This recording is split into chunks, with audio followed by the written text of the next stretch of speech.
këri président bi executive directive. That you are ought to pay an amount of $115,947. Ne dama war a fay téeméeri junni fukk ak juróom ak juróom-ñeneenti téeméer ak fukk ak ñeneenti dalasi. Ak ñeneen fukk ak juróom-ñaar. ñeneen fukki dalasi ak juróom-ñaar. Being your tax arrears assessed by the above pension task force with immediate effect. Ne nañ ko fay ci saasi mooy li gaay gis ne loolu moo desoon ca gannaaw ci pension yi nga xam ne loolu la waroon a fay. The payment should be made to GRA tax recovery account, the named account. ñu ne xaalis boobu nag and the B-ban. dañ ko war a fay ci GRA seen account bi ak B-ban bi yëpp wane nañ ko. At the Trust Bank Gambia Limited. loolu Trust Bank Gambia Limited fa lañ ko waroon a fayee. Failure to settle this amount will result in an enforcement action being taken against you. ñu ne su fekkee ne fayul xaalis boobu nag dinañ jël yoon pour def dara daal ci mbiram. Dinañ dal ci suma ko. dinañ dal ci ko am daal. A copy of all payment receipts should be sent to Mr. Fafa Cham. ñu ne su fayee kayit yu wane fay boobu yëpp dañ ko yónni ci Fafa Cham. Deputy Commissioner, Large Taxpayers Unit. moo toppa ci commissioner bi ñi nga xam ne ñoo dee fay comme tax yu bëri yi. Kanifing. We are therefore hereby soliciting your cooperation and understanding in this matter. So fu mu nekk nii ñu ngi laa ñaan pour nga déggoo ba pare nga def daal comme ni ñu ko waxee. Counting on your usual cooperation. ñu ngi yaakaar ne daal di nga ànd ak ci li ñu wax nii. I've said the date of it is 9 September 2013. loolu lettre boobu juróom-ñeneenti September 2013 la woon. I think whilst my appeal was still pending at the court. Fekk nag suma d'appel bi ma binda boobu mu ngi taxawagum. Yours faithfully, Ansumana Tarawale, Commissioner General. ki ko bindoon mooy Ansumana Tarawale moo nekkoon njiiti bunti liggéeykaay boo xam ne ñoo saytu naamo si réew mi. Copy to Secretary General, Minister of Presidential Affairs. Yónnee nañ lettre bi tamit ca Secretary General ki nga xam ne tamit moo saytu mbiri président bi si réew mi. And others, it was copied to Finance, look everywhere. ba pare kayit bi nag sotti nañ ko yónni ko ci ay bunta yu bari si réew mi. Feeling harassed and frustrated. loolu nag nekk na li nga xam ne gëtal na ma ba pare daal loolu daal xatal na ma. And to bring a closure to this matter without admitting liability or prejudice to my appeal. pour isi lii ni moo mun a jeexee wala ni mu ko defee fekka isi leneen texatexa ci suma mbir. In the Gambia that without admitting liability, I paid it without admitting liability. dama fay fekka nanguma bor tamit. Or prejudice to my appeal in the Gambia Court of Appeal. fekka tamit nekkul loo xam ne dafa yaxasuma taxawal ci Gambia Court of Appeal mooy bunti d'appel bi nekk bi réew mi. With the said demand and paid the sum of $115,974 as requested to the GRA tax recovery account number at the Trust Bank and deposited copies of the payment receipts to Mr. Fafa Cham, Commissioner, Deputy Large Tax Unit, Kanifing. Ni ko waxee woon ne xaalis bi téeméeri junne ak fukk ak juróom-ñeneenti téeméer ak ñeneen fukk ak juróom-ñaari dalasi naa ko fay ba pare kayit yi ñoo jëlee ci loolu nañ ko jox Fafa Cham ki nga xam ne mu ngi liggéey GRA te saytu mbiri naamo yi. The Attorney General considered my appeal and the findings of the Commission against me were set aside. Attorney General nangu na suma d'appel bi ba pare commission boobu lañ gis ci seen gëstu bi dañ ko tegee boor. My lawyers, Aida Dame, wrote to the Deputy Commissioner General, Gambia Revenue Authority. Suma lawyer bi Aida Dame binda letter bi dem ci Commissioner General ci bunti GRA. Dated 21 June 2016. mu ngi ñu ko binda ñaar fukki fan ak benn ci June 2015. Demanding repayment of the said sum of $115,974 without further delay. Fekka ñu ngi laajte ne na fay juróom to refund the money, to pay back the money. Pour mu delloo xaalis bi mu fayaat ko li nga xam ne dem na ba téeméeri junne ak fukk ak juróom-ñeneenti téeméer ak juróom fukk ak ñaar. The Deputy Commissioner General by letter dated 7 September 2016. Topa Commissioner General kokutam bindala letter bo xamne September lañ ko binda 2016. Pointed out that according to Section 224 of the Income Tax and Value Added Act, wane na ne sarta ak loi yi taxawal moy section ñaata 224 ci sen Income and walu Value Added Tax Act. liñ taxawal pour income added tax moy yokkute bi am ci mbiri naamo yi. If a taxpayer paid tax in excess of the amount for which he or she is properly chargeable under this act, su fekkee ne nit fay na naamo boo xam ne ëpp na lam waroon a fay ci ron loi boobu, may apply to the Commissioner General for a refund of the excess. mun naa binda leetar yónnee ko commissioner général bi li ëppoon ci xaalis bi pour ñu delloo ko. And further, that if the Commissioner General is satisfied that tax has been overpaid, ci kaw loolu su fekkee ne tamit commissioner général bi gis na ne dëgg kii lim fay dafa ëppa, he shall apply the amount overpaid in reduction of any other tax, if any. si dinañ seet su fekkee ne am na beneen naamo bi mu war a fay ñu génnee ko ci su fekkee ne am na, due by the taxpayer under the act, and refund the remainder, if any. comme ni ko sarta bi waxee su fekkee ne nag loolu amul dinañ delloo borom xaalisam bi. He also pointed out that, however, in this case, in my case, te wane na tamit moom ci mbiram the excess sum was not paid into the account of the Gambia Revenue Authority.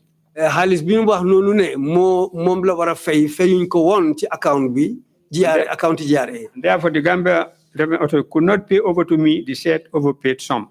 looloo taxoon na Gambia Revenue Authority mënuñ koo delloo lañ wax ne moom la fay ba uppa.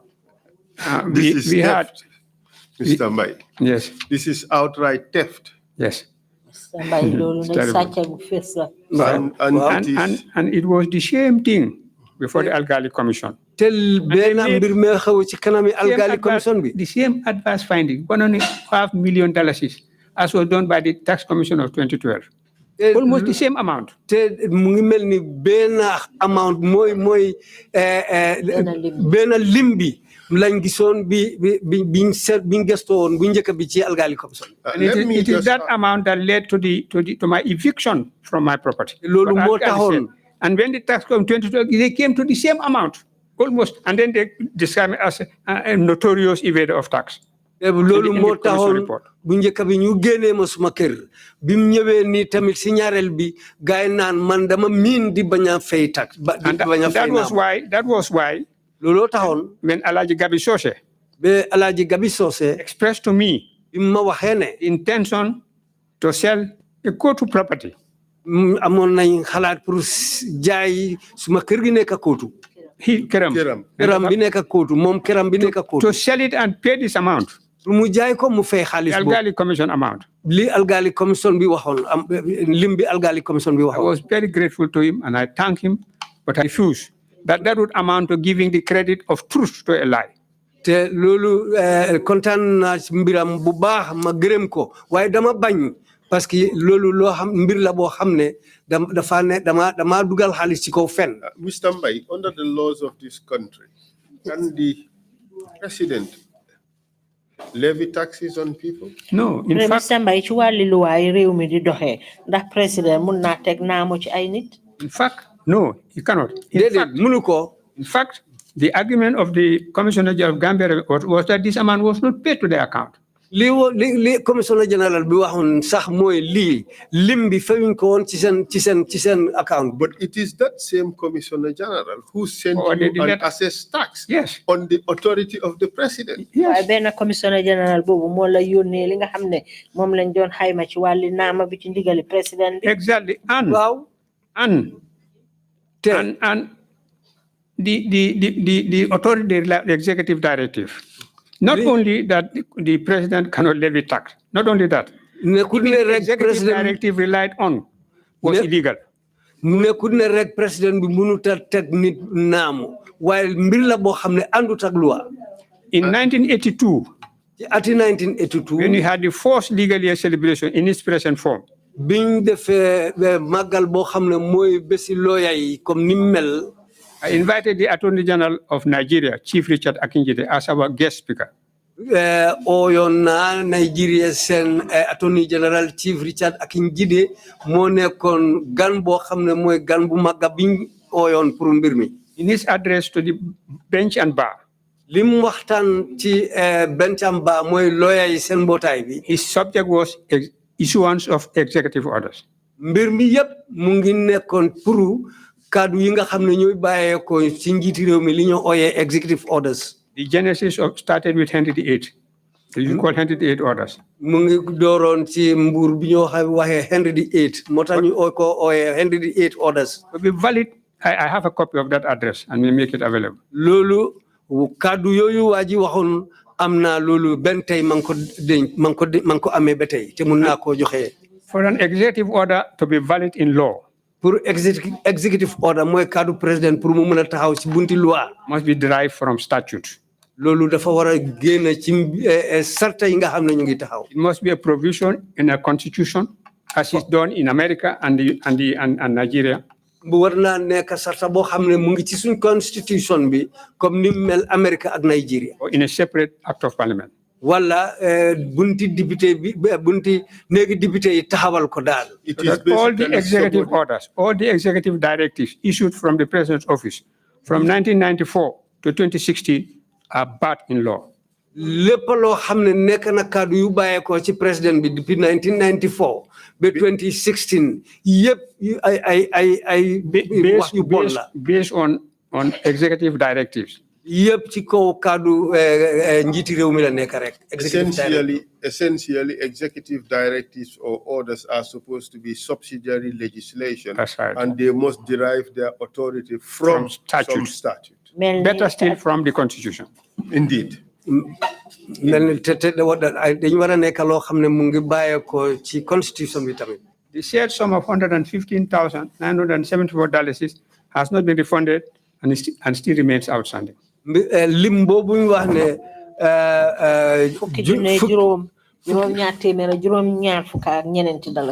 benn tey fewuñ ko. But the thing is, it is the Commissioner General who told you to pay the money to a particular account. Yes. He cannot turn around and say that you did not pay the money to me. He said he was acting on an executive directive.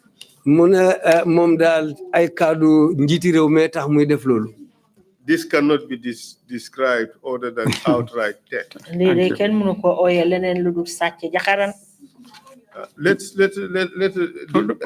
Have you considered filing an application before? No, I have not yet. And I learned in the Jane Commission proceedings. Commission That's all those who paid money under his executive directive. Executive directive yooyu. And those monies paid to that special account of the trust bank. Trust bank. That account didn't go to revenue. Where did it go? It went to the president. Who was that? Yaya Jammeh. Yaya Jammeh? Yaya AJJ Jammeh. Yaya AJJ Jammeh. In a sense, he levied taxes on people and stole the money. Yes, and on the pretense of an executive directive, which was illegal. Te lolu yep mu ko def ci ko kaddu yo xamne ci president bi la joge te li nga xamne andut ak loi. But what's baffling is that this tax commission basically targeted professionals, mainly lawyers, yes, but also other professionals. Yes. They didn't go to court to fight this. Well, I fought and I was the only one who succeeded. Mande suma mbir dama ko taxaw xexa ñom ci court bi ci bunti atekay bi te man yalla dimbali la ma. Some unfortunately failed because they argued that the tax commission had no jurisdiction. ñena ñi nak seen mbir mënu ta dem parce que dañu wax ne tax commission bi amut ci doole. And when they failed and they appealed all the way to the Supreme Council, they didn't succeed. ñu binda be affaire bi dem ci Supreme Council bi waaye daal mënu ta taxaw. Supreme Court bi mënu ta I didn't argue that the tax had no jurisdiction. I said that their findings were wrong in law and in fact. Man waxuma ne werante ma ñoom ne lii amuñ doole bi pour def ko man waxuma leen loolu. Just to recap, pour fateleku la rek At the time of accepting to serve as Attorney General and Minister of Justice, waxtu bi ma nangu pour jël liggéey bi nekk Minister of Justice I was 52 Attorney years. General. I was 52 years old fekk ma ngi amoon juróom fukki at ak ñaar with 7 children, fekk ma ngi am tamit juróom ñaari doom 6 sons and 1 daughter. doom yu góor juróom benn ak benn doom bu jigéen 3 of my sons were attending university in England. ay suma ñetti doom a ngay jànga University England 2 sons at high school in the Gambia. fekk ñaara ngay dem high school Gambia fii And the remaining son and daughter in private school also here in the country. benn doom bu góor bi ak suma doom bu jigéen bi ñoom ñu ngi dem ci private school mooy school boo xam ne dañ taxawal seen bopp ci Gambia fii I was enjoying a successful law practice. fekk suma liggéey bi si liggéey bunti loi mu ngi àndoon ak yoon ba pare yàlla ma si jàppale woon And a pillar to my extended family. in the village. man nekk ku dëgër ci suma bunti njaboot ji In the village. ak ci dëkki kaw bi tamit ci kaw bi I was very happy, looking forward to a bright future maa ngi kontaanoon maa ngi yaakaaroon ne suma ëllëg dina baax and the success of my family, ak te ba pare suma njaboot dinañ am yokkute ak jëm kanam which I was working very hard to achieve. te loolu maa ngi doon di liggéey pour mun a am loolu But the experiences since accepting office to serve as Attorney General and Minister of Justice waaye depuis bi ma jëlee liggéey boobu nekk Chief Minister of Justice ak Attorney General have been enormously devastating both to me and to my family. lu mbir la boo xam ne daf ma isili yàqute bu rëy man suma boppa ak suma njaboot I and my 3 little children were for 9 long years evicted from my 45 Karaba Avenue property. man maa suma doom ñetti doom dem na ba juróom-ñeneenti at fekk ñu ma génnee suma kër gi nekk 45 Kairaba Avenue Which property took me many years to develop. te kër googu jël na ma at yu bari pour ma liggéey ko The seizure of my car, furniture, and all other household equipment. ñu nangu suma moto bi ba pare bagage yi nekk suma biir néeg bi ñu jël bagage yi yëpp génnee ko fa yóbbu ko Including my Peugeot 505 G1A 8595 motor car. ak suma moto Peugeot boo xam ne G1A 95 85 85, 95. 95 gars yi jël yooyu yëpp I became almost a refugee in my own country. ma nekk daal daw laaxu ci suma biir réew suma boppa réew bi nga xam ne falaa juddoo But for the compassion, generosity, hospitality, kindness, and sympathy of Alhaji Basiru Jawara and his family. Laaji Basiru Jawara ci kaw mbaaxam yërmande bi mu am ak taxawaay bu baax bi mu am pour man dimbal bi mu ma jox loolu moo ma sowee And the entire staff of Fajara Hotel. ak liggéeykat ya nekkoon yëpp Fajara Hotel There are not enough Basiru Jawaras. yàlla ak Basiru Jawara There are not enough Basiru Jawaras. waaye amuñ Basiru Jawara yu doy I therefore say loud and clear.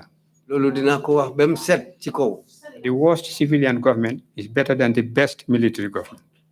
nguuri civil boo xam ne moo gën a bon moo gën nguuri soldat boo xam ne moo gën a baax On that issue, I recall, Mr. Mbai, your interview with BBC. ci kaw loolu Mr. Mbai tax na ma fàttale ku interview bi nga def BBC You did say, wax nga fa ne or you did castigate the Jawara government and supported the military government. nga ñanga nguuri Jawara de dal di ànd ak nguuri soldat In hindsight, ci niñ ko feeñale and with the wisdom that has acquired over the years, ak li nga xam ne mooy hikma gi nga xam ne amoon na ci at yu weesu you have changed your mind. nga dal di wecci nag sa xel The best military government, Is the worst civilian government, yes, is better than the best military government. yes. nguuri civil boo xam ne moo gën a bon moo gën nguuri soldat boo xam ne moo gën a baax In effect, the Jawara government is miles better than the Jame government. kon mel na ni nguuri Jawara any moo other gën civil nguuri government, Jammeh including any other civil government. nga boole ci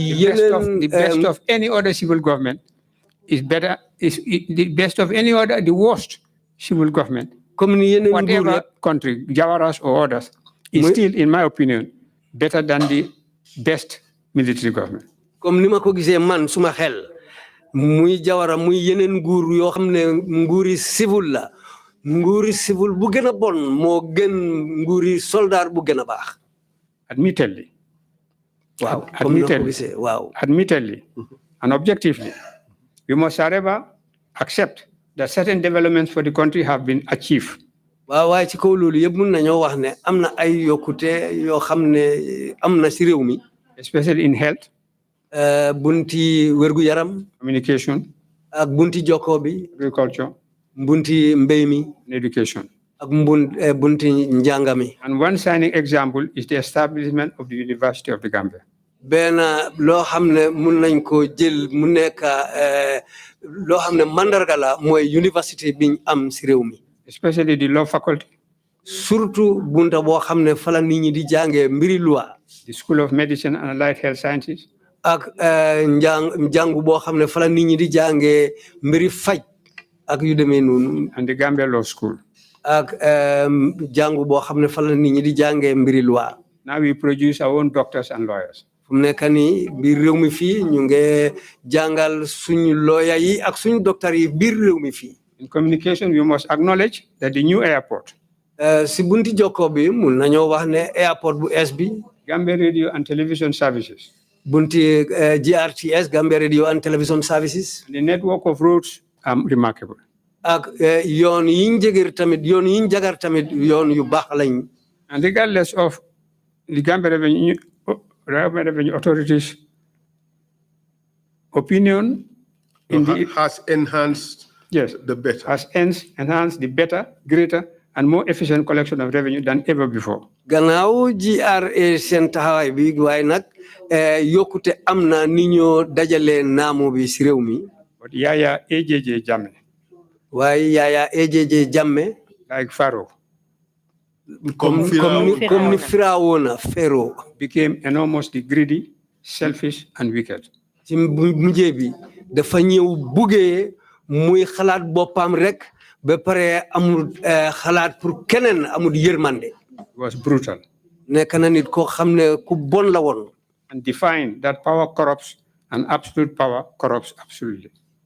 Comme ne wax bi ni moo demee doole bu ëppa daf dee yàq nit.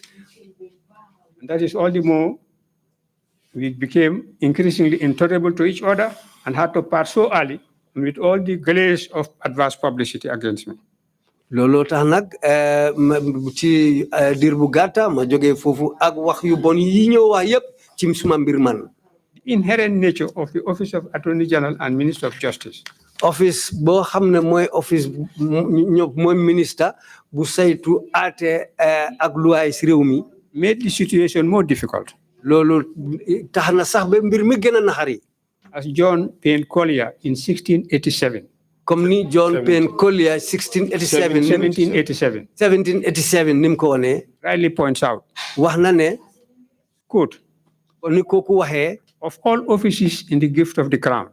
Office yëpp ñi nga xam ne ñu ngi si roon crown bi. That of Attorney General is perhaps least to be coveted. bu Attorney General bi mooy bunta boo xam ne moom la nit ñi di moo nekk mbir daal boo xam ne nit ñi daal bugguñ ko. Whether the government be popular or unpopular. muy nguur boo xam ne am nañ tur bu neex wala amuñ tur bu neex. The person filling that place can scarcely avoid being the object of general dislike. nit ki nekk ci place boobu si fekkee ne mun naa am yoon fekk ne nit ñi duñ ko bañ. His hand can be said to be against everybody and everybody's hand against him. mun nañoo wax ne moom loxoom daal ñëpp la bañ ba pare nit ñi yëpp seen loxo moom lañ bañ. That is the end of that quotation. This was the opinion of Payne in 1787.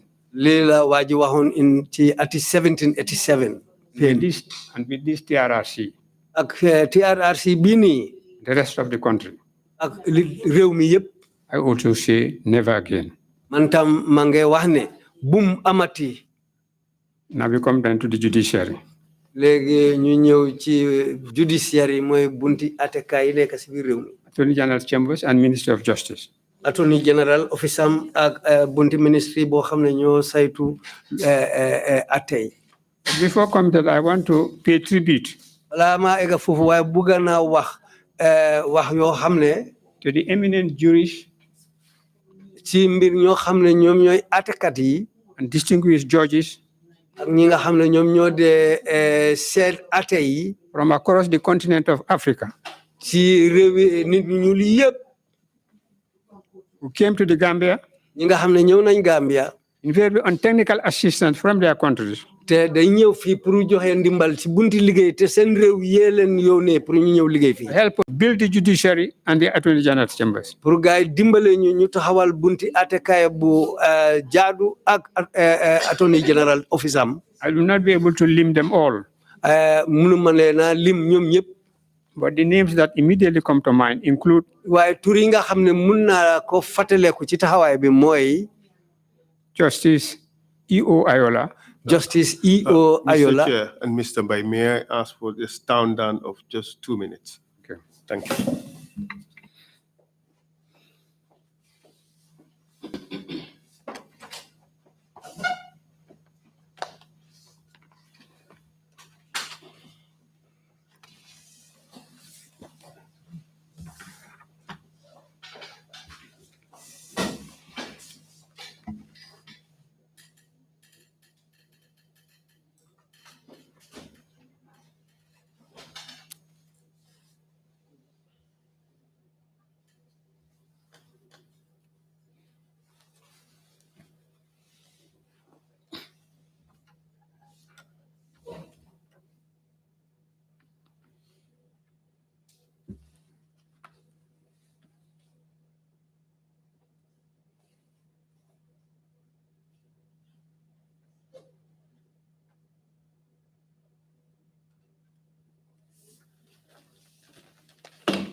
Mr. Mbai, you may proceed, please.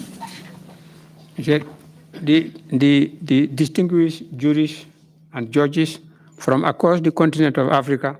nga xam ne ñëw nañ pour joxe ndimbal nga xam ne bàyyeekoo nañ si yeneen réew yu nit ñu ñuul ñi ñëw dimbale Gambia fii ci bunti ate. Who came to this country invariably on technical assistance from their government. nga xam ne seet nguur yee leen yónnee pour ñu ñëw joxe ndimbal ci bunti atekaay bi ak loi. They helped to build the judiciary and the attorney general's chamber. ñoom ñoo joxe ndimbal pour taxawal bunti atekaay bu jaadu si réew mi ak attorney general's chambers bari nañ. Many of them. bari nañ. From Nigeria. ñi am na ñu bàyyeekoo Nigeria. Ghana. Sierra Leone. Zambia. Malawi. Pakistan. India. And many others. ak yeneen yu bari. I cannot remember them all. mënuma leen a fàttaliku ñoom ñëpp. But the names I'm going to mention come immediately to mind. waaye tur yi ma wax ni ñooñu laa mën a fàttaliku. Justice Emmanuel Oleyinka Awola. Justice Emmanuel Oleyinka Ayola.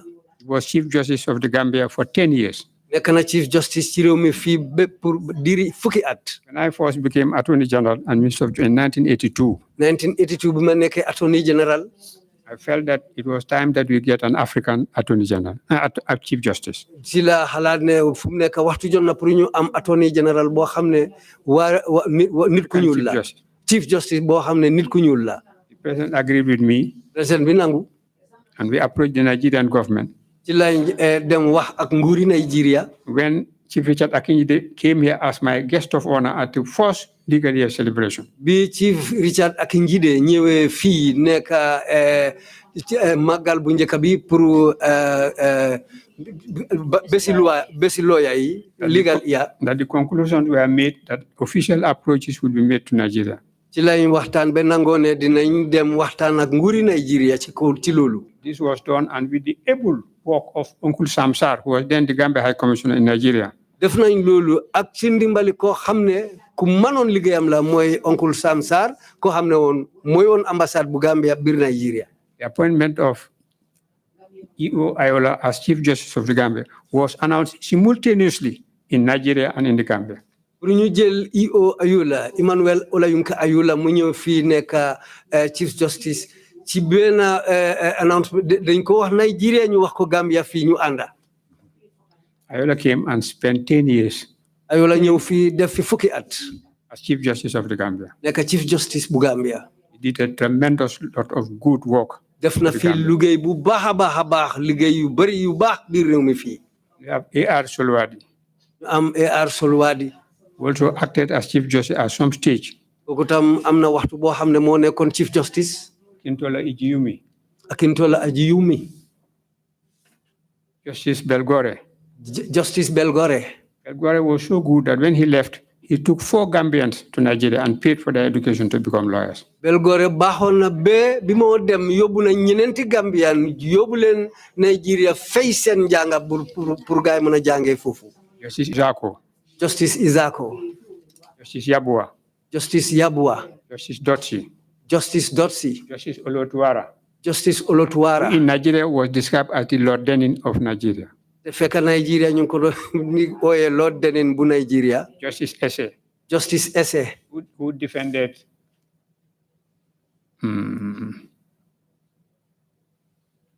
the laureate, the Nobel laureate, Wole Soyinka. kooku moo taxawloon koo xam ne ku ràññee lañ woon ci mbiri xam-xam ñu ooyee ko Wole Soyinka. Wole Soyinka invaded radio Lagos and said the results were bad. And he was arrested, and Esse defended him. moom moo demoon radio Nigeria wax ne results si ci élection bi baaxutoon waaye ñu jàppa ko waaye justice bi mu wax ne moo ko taxawal ci àtte bi.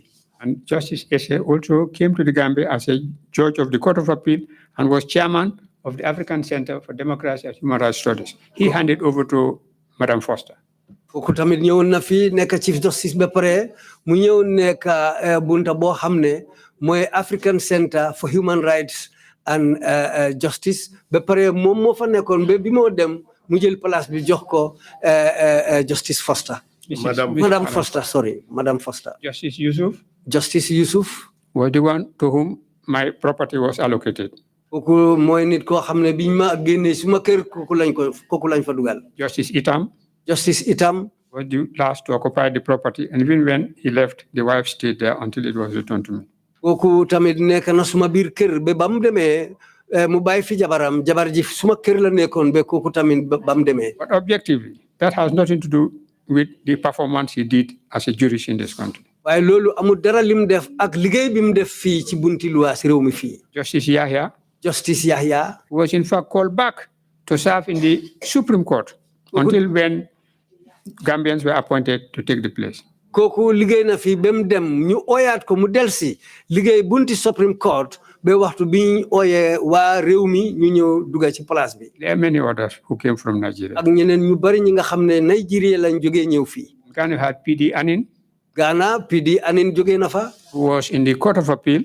nga xam ne woon mu ngi woon ci àttekaay d'appel bi. With Justice Ayola. moom moo Justice Ayola. Justice Livy Suluk was the Chief Justice of Sierra Leone. Justice Livy Suluk moom nekkoon na Chief Justice bu Sierra Leone. Livy Suluk. Livy Suluk. Yeah.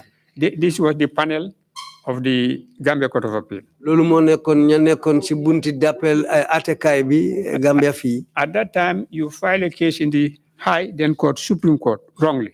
waaye waxtu boobu boo dugalee àtte ci Supreme Court bi bu àndut ak yoon. And you can appeal to the Gambia Court of Appeal. mun ngaa ñëw d'appel ci Gambia Court of Appeal mooy d'appel bu taxaw biir Gambia fii. If you are dissatisfied with the decision of the Gambia Court of, you go to the Privy Council in England. su fekkee ne tamit ñooñu niñ dugalee àtte bi daal amuloo si kontaan nga dem Privy Council bi nekk ak England. That was why when the Court of Appeal made the decision in Mamadou Diop and the Attorney General. moo tax Court of Appeal mooy bunti d'appel bi biñ jëlee taxawaay diggante Mamadou Diop ak bunti Court of Appeal bi. And the Court of Appeal set aside the judgment of the Supreme Court. bunti d'appel bi nag dañ tegee boor Supreme Court seen niñ dogalee mbir mi. We had to go all the way to the Privy Council in London to appeal against that judgment of the Court of Appeal. dañ am pour dem ba London Privy Council pour ut d'appel si niñ dogee àtte boobu. Hassan Diallo and I, as Solicitor General, prosecuted that appeal before the Judicial Committee of the moom Privy moo Council. ak Hassan Diallo ak Attorney General ñoom ñoo def d'appel boobu ci àtte boobu. And the case is reported in the Commonwealth Law Report. ate boobu ñu ngi ko binda ci Commonwealth seen xibaar yi nga xam ne loolu lañ dee tënka pour mbiri loi. And the Supreme Court allowed some part of our parts of the appeal, but not all. Waaye Supreme Court bi nangu nañ ay fana ci suñ Privy Council bi nangu nañ ay fana ci suñ d'appel bi waaye jëluñ yëpp nag. Because of this unsatisfactory situation. Comme ni mbiri ni ñu demee rek nekkutoon loo xam ne baax na lool. Accepting the anomaly. Pour jël li nga xam ne jaaduwutoon. Our court, which is called Supreme, is not Supreme. Suñ court bi ñoo xam ne bi ñu ooyee Supreme nekkul lu Supreme nekk mooy bu kowee. And the Gambia shared that anomaly only with Australia. Gambia loolu ni mel fii ni bone woon Gambia ak Australia rek ñoo nuróole loolu. We decided ñun ñoo jël taxawaay to restructure our court. Pour ñu taxawalaat suñ bunti atekaay. That is why Supreme Court became High Court, as is proper. Looloo tax Supreme Court ñu suppali ko mu nekk High Court mooy bunti atekaay bi gën a kowee. From the High Court, you go to the Court of Appeal. So jógee ci High Court nga dem ci bunti d'appel mooy Court of Appeal. And from the Court of Appeal, you go to the Supreme Court. So jógee bunti d'appel bi Court of Appeal nga dem Supreme Court. That should be the proper process. Loolu noonu la waroon a mel. And structure of the courts. Bunti atekaay noonu lañu war a toppalante. And that would make irrelevant going back to the Judicial Committee of the Privy Council. Loolu dina tax du jar sax nga delluwaat si bunti Privy Council bi. Humbly. Waaw li comme li ànda daal ak wàccee li koo xam ne dafa wàccee boppam. I say humbly, I want to say that I initiate that development in our judiciary. Comme ni ma ko waxee nekkul pour màggal suma boppam waaye man loolu man maa ko door ci suñ bunti atekaay. Having paid tribute to all this, I said in Sierra Leone, Gelega King, Justice Gelega King. Sierra Leone tamit am na ku fa jógee Gelega King. Justice Brown Mark. Justice Brown Mark. Justice Robin Coker. Justice Robin Coker. And many others. Ak ñu bëri. Zambia, Justice Chomba. Zambia, Justice Chomba. Justice Chomba was president of the Court of Appeal here. Moo nekkoon président ci suñ bunti d'appel bi fii. Justice Francois.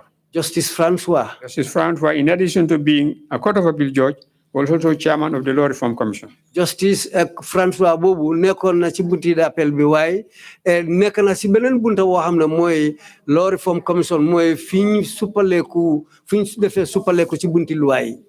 Who succeeded Justice P.D. Anen as chairman of the Law Reform Commission. Kooku moo utu P.D. Anen ci bunti Law Reform Commission mooy fi ñu defee suppale boobu ci bunti luwaay. And the two of them from Ghana produced the first research studies on the Gambia customary law.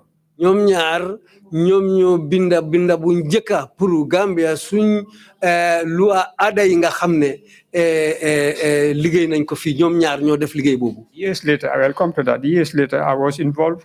Loolu dinaa ci ñëw waaye ay at ca kanam dugal bokkoon naa. in an EU consultancy. Waxtaan bunti liggéey boo xam ne European Union mooy nit ñi bunta bi ñu taxawal pour borom xam-xam yi nekk ci bunti loi bi. In which, as the key expert on customary law. Ci boo xam ne maa nekkoon njiit ci bunti loi aada suñu loi aada yi. We produced the first studies on Gambian customary law and Islamic jurisprudence. We'll come to that later. ñun ñoo njëkk a liggéey boo xam ne mbir yoo saytu suñu loi aada yi ak loi yi nga xam ne demee na ci boori Sharia. That was just a preamble to the eminent jurists who served this country before I come now to what happened when I left as Attorney General and Minister of Justice in the AFPR government. Loolu ndorte la rek ci li ñëw bi ma demee ba bàyyi bunta bi jógee ci bunti Attorney General la toppa loolu li ndorte bi rawoon comme li ma ko doon di waxee nii. I will start first by agreeing with and associating myself with the testimonies of Mr. Gay Sow. Dina wax fii ne Mr. Gay Sow bi mu ñëwee fii gaaral kàddoom yi nekk seede loolu man tam ànd naa ci ak Mr. Serif Tambedou. Ak Mr. Serif Tambedou. Mr. Saliou Tal. Mr. Saliou Tal. Thierno Marena. Ak Thierno Marena. Bori Touré. Bori Touré. And Nene MC Cham. Ak Nene MC Cham. Their testimonies on the judiciary and the Attorney General's chambers and Minister of Justice. li ñu wax ci mbiri Minister of Justice ak Attorney General Chambers. Unlawful dismissal and termination of appointment of judicial officers from magistrates to Supreme Court judges became rampant. waxtu boobu nag liñ pour dàq nit ñi nga xam ne ay lawyer lañ ay magistrate lañ ay justice lañ pour dàq leen dafa bëri woon ba mu ëppa. The imprisonment of senior counsel Antoine Gueye. ko nga xam ne kilifa la ci bunti ate yooyu Antoine Gueye pour jël ko dugal ko kaso. Former judge Moses. ak koo xam ne tamit atekat la woon Moses Johnson Richards. Magistrate Lamine K. Mbodj. Magistrate Lamine K. Mbodj. And the long trial of Ousseynou Dabo. ak Ousseynou Dabo atem bu gudda bañ am ba amoon. Were traumatizing and intimidating to the bar. loolu nekk na mbir boo xam ne jël na fiti baa bi te mbir la boo xam ne daal daf leen tiitaloon daal. The threat to remove Supreme Court judge as he then was Hassan B. Jallow. pour lañ pare woon pour génne Supreme Court judge Hassan B. Jallow comme nam meloon. Which he wisely preempted by resigning. loolu nag tax na jóg na mu resign balaa ñoo def loolu mu bàyyi liggéey bi moom ci boppam. The removal of magistrate Ibrahima Jaite. biñ génnee tamit magistrate Ibrahima Jaite. who dismissed the case against the sheriff of Siba North, the sheriff of Sangajor. nga xam ne who performed the Eid prayers at the proper time, different from the one that was officially announced. parce que kooku moo bàyyi woon keesi sheriff bi jógee Sangajor parce que lañ ko jàppee woon mooy nanguta julli bés bi nguur gi taxawaloon mu julli bés boo xam ne daal moom mu ne bés boobu la gis weer bi. They took him to the magistrate in Birkama and Mr. Jaite dismissed the charge against. ñu yóbbu ko magistrate court Birkama Mr. Jaite daaxa kees bi. The dismissal of Almami Tall. ak biñ daaxee Almami Tall. And the Supreme Court judge and the removal of former magistrate Almami Tall and the threat of removal of Justice Mam Yasin Sy. bañ génne Almami Tall ak lañ pare woon pour génne Justice Mam Yasin Sy. Which he also wisely frustrated by resigning and leaving the country. kooku tamit mu njëkkalantu leen bàyyi liggéey bi ba dem sax ba bàyyi réew mi. The removal of Supreme Court Judge GBS Jane and Supreme Court Judge Raymond Sok. mu génne tamit Supreme Court Judge Jibi Jane ak Supreme Court Judge Raymond Sok. Were disastrous to the legal fraternity. loolu isi na njuumte ak texa yu bari ci bunti liggéeykaay loi bi fii si réew mi. And the situation was made worse. te li gën a te bañ loolu yëpp dafa gën a bon. With the appointment of Paul and Wowo as judges with great havoc to the legal practitioners and litigants. biñ jëlee Paul ak Wowo loolu isi na ay texa yu bari ci bunti atekaay fii. Mr. Mbai, why did you say that? Because my colleagues have called them, I don't want to give any pejorative name. But my colleagues have called them mercenary judges. Parce que suma andandore ñu ngi wax ne ñoom mercenary judges lañ mooy ñi nga xam ne xaalis la ñoo liggéeyal. Because they bidded the wishes of the President Yaya Jammeh. Parce que ñoom Yaya Jammeh moom kàddoom yi rek la ñu toppoon. But do you agree with that appellation? You see, it is not accepted now to use like refugee judge or mercenary judge in the national scene. That sort of thing is not normally. But did these judges deserve that accolade? Yes.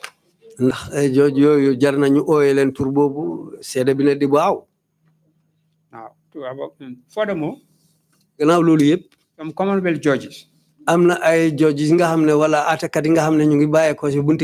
including Chief Justice Brobry from Ghana, Chief Justice Brobry Ghana, Chief Justice Chewan from Pakistan, Chief Justice Chewan Pakistan, Justice Ajiman, Justice Izako, were removed from office and had to flee the jurisdiction in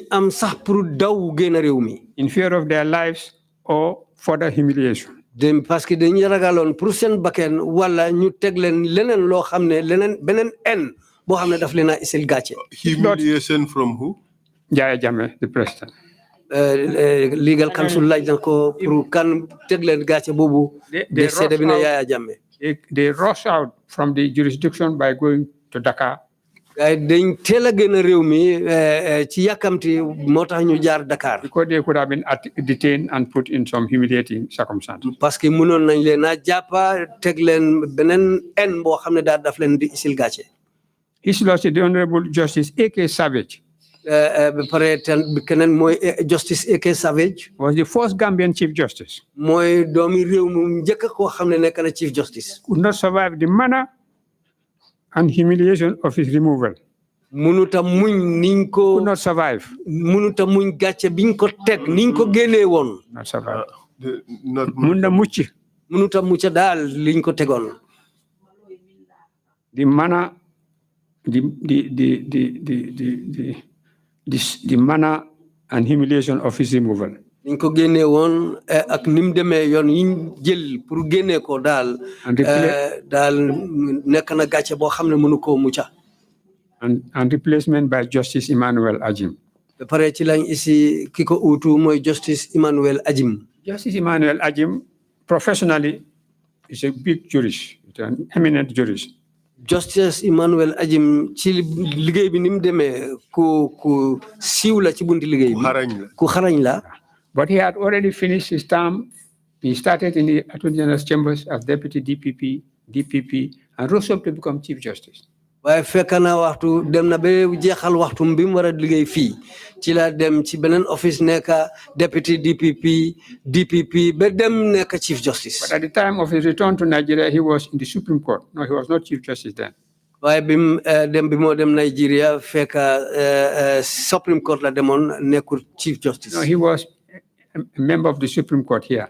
fii Gambia fii bunti Supreme Court la nekkoon. And Justice E.K. Savage was the Chief Justice. Justice E.K. Savage moo nekkoon Chief Justice waxtu boobu. Justice E.K. Savage went to Dakar. Justice E.K. Savage. E.K. Savage. Justice E.K. Savage dafa dem Dakar. E.K. Savage went to Dakar to receive his visa. dafa dem Dakar pour jëli visa bi. For Canada, where he was invited to a conference. pour mu mun a dem Canada fañ ko ooyoon pour mu teew ci benn ndaje. It was at that fateful day. ci bés boobu. The Ajim came back as a private citizen. He was no more in our court system. ci la Ajim dellusiwaat si réew mi. waaye time boobu waxtu boobu nekkutoon ci bunti atekaay nekkutoon di liggéey foofu dafa ñëwoon rek comme ni nit ci boppam. He had already returned to Nigeria. fekk waxtu boobu ñibbi woon na Nigeria. But somehow came back. waaye nag mu dellusi woon na moom ci boppam. On the day that Justice A.K. Savage, Chief Justice, was in Dakar to receive his Canadian visa. mu ngi tombé woon bés bi A.K. Savage demee Dakar pour dem jël visa bu Canada pour mu mun a dem teew ci ndaje boobu Canada. Ajim, as I understood it, paid a courtesy call to the president, Yaya Jammeh. comme ni ma ko déggee Ajim dafa dem rek pour nuyu dem président Yaya Jammeh. And Yaya Jammeh asked whether he has seen the Chief Justice, Savage. Yaya Jammeh laajte ndax moom gisee na ak Chief Justice Savage. And made inquiries and was told that Savage had gone to Dakar to receive his visa to go to Canada. bañ laajte mbiri Savage ñu ne AK Savage dafa dem Dakar pour jëli visa am dafa war a dem Canada. Then Yaya Jammeh just asked Ajim, do you want to be Chief Justice? so ci la Yaya Jammeh laaj Ajim naan ko ndax da nga bëgg a nekk Chief Justice. He said yes. mu ne waaw. Just that easily? No, said yes. ni mu yombee noonu rek. In that case, he said yes. ci la waaw ne mu ne waaw. That spelled the removal of Chief Justice A.K. Savage. loolu moo tax nag ñu génnee Chief Justice A.K. Savage. And DPP Chenge was believed to have made offers to prosecution witnesses to lie against accused person. moom demoon na sax ba digle ci ay nit ne dinañ taxawal ay fen ci ay nit ñu nga xam ne ñu ngi leen a àtte. Do you have any cases in mind? am nga benn misaal boo ci mën a joxe. I had it in the proceedings of this commission, the case of Lantombong Tamba. dégg naa ko ci fii bi ñi nga xam ne ñëw nañ joxe seen seede surtout ci kees yi Lantombong Tamba. But this situation comme loolu ni meloon was made worse fa demoon ba gën a bon by the alarming casualty rate of removal of attorney generals. comme dafa nekkoon waxtu boobu attorney general yi niñ leen di génnee niñ toppalante di leen génnee. including my very self after only 6 months with them. dem be ses ci man suma boppa bi ma liggéeyee ak ñoom juróom benni weer. Mustafa Marong, Moustapha Marong tamit. Musa Bitey, Moussa Bitey. Keba Sanyang, Keba Sanyang. Yasin Seka, Yasin Seka. Fatou Bensouda, Fatou Bensouda. Marisen Firdaus, Marisen Firdaus. Cheikh Tidiane Haidara, Cheikh Tidiane Haidara. Edward Gomez, Edward Gomez. Lamin Jobate. Lamine Jobaate. List goes on and on. noonu mun ngaa continuer rek di lim. All this was after I left as Attorney General. lii yëpp mu ngi am bi ma jógee foofu bunti Attorney General. I'm not claiming the credit. ne ku ne man maa jël tur bu neex bi. But when I was Attorney General in this military government, waaye bi ma nekkoon Attorney General ci nguuri soldaar boobu. no judge was dismissed.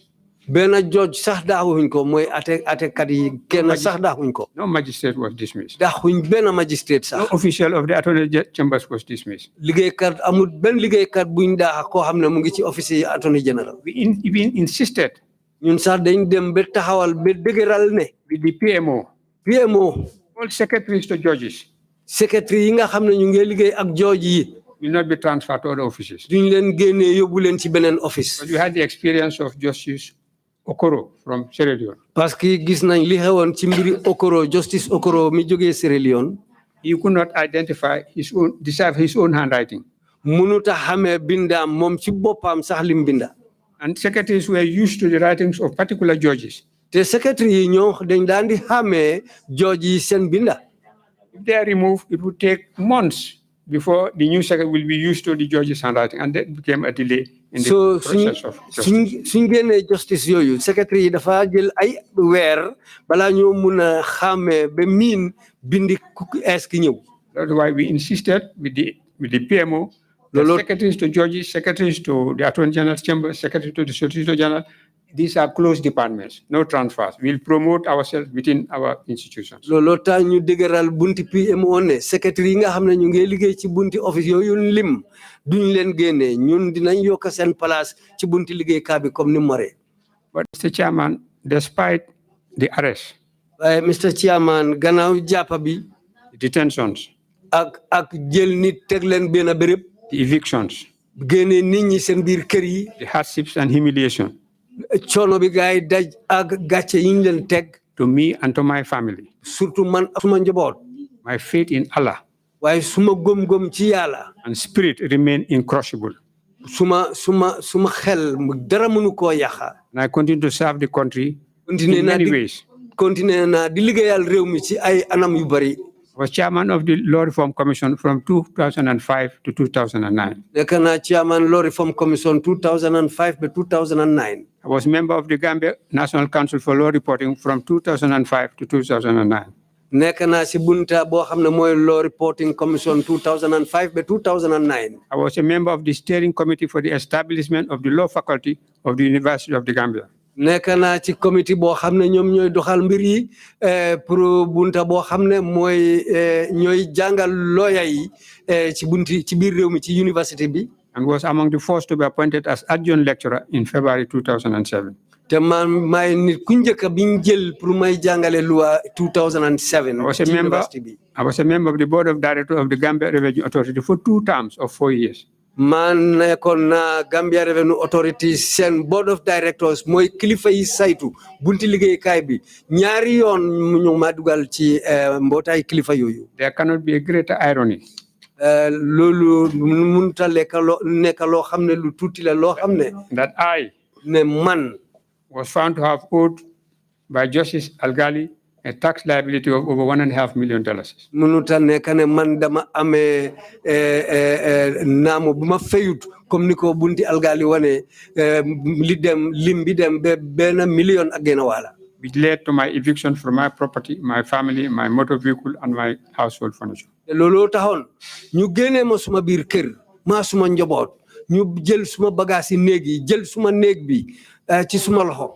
There cannot be a greater irony that I, dara tamit mënut a ëppalee man, who was later appointed to be a member of the board of directors of the Gambia Revenue on 2 terms of 4 years each.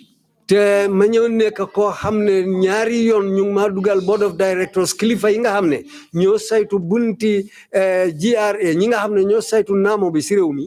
Was previously accused of owing a tax slab of almost the same amount as Algali did in the 2012 tax. bunta boobu ñëw wax ne dama leen amel lim boo xam ne mooy $1 million ak genn wàll comme ni ko Algali commission bi waaye woon.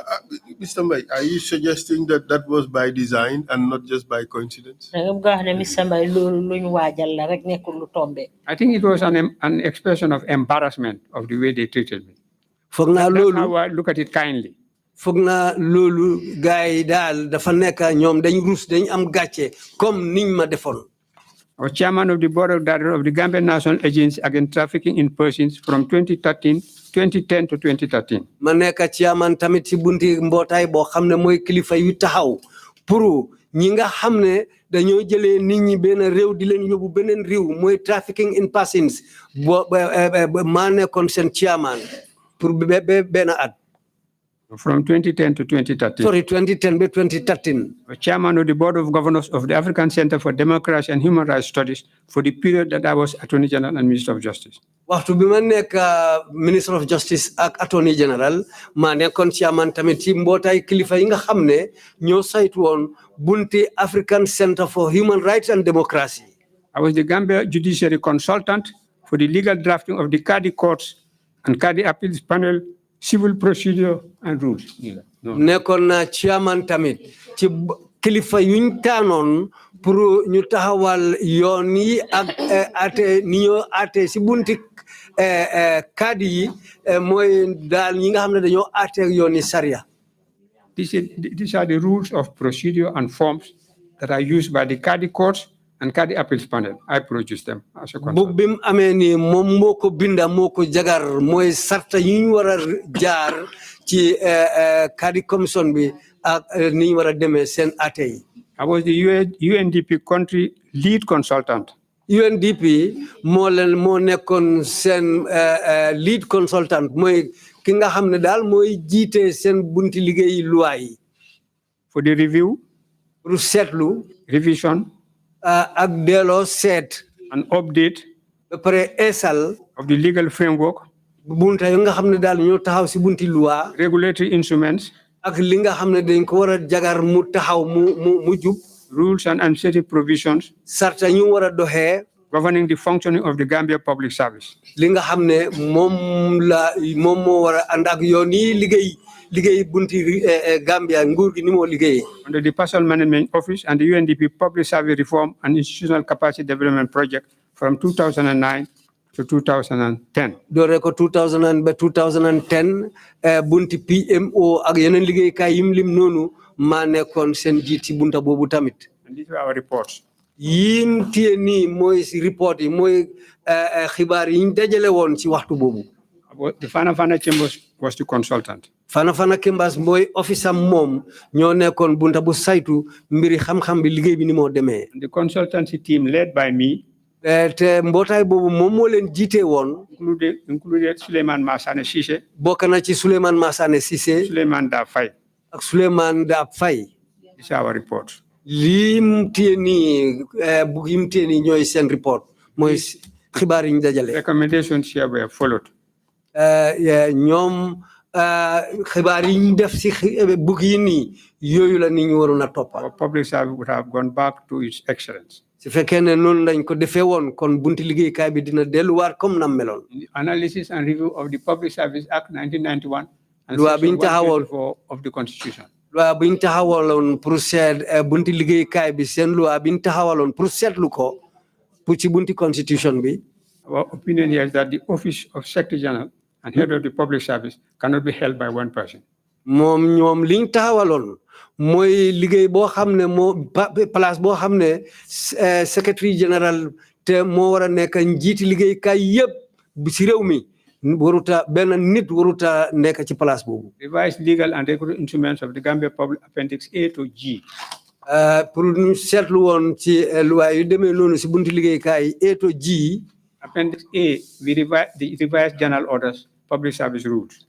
bunta bu njëkk bi appendix A mooy sarta yi nga xam ne yooyu lañ taxawal comme ni liggéey nguur gi ni mu war a demee. Analysis and review of the Public Service Act 1991 and Section 174 of the Constitution.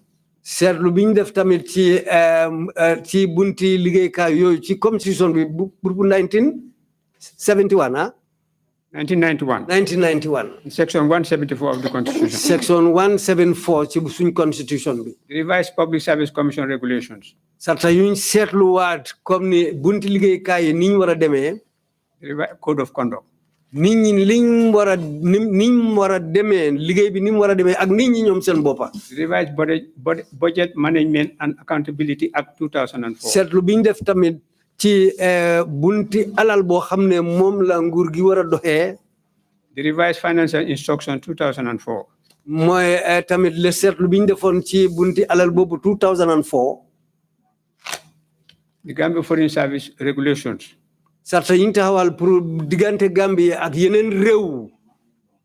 We found that they call them regulations. ñun ñu fekk ne ni ñu leen a ooyee ne ay sarta lañ. When we looked at, we found that there was no statute. It was not derived from statute.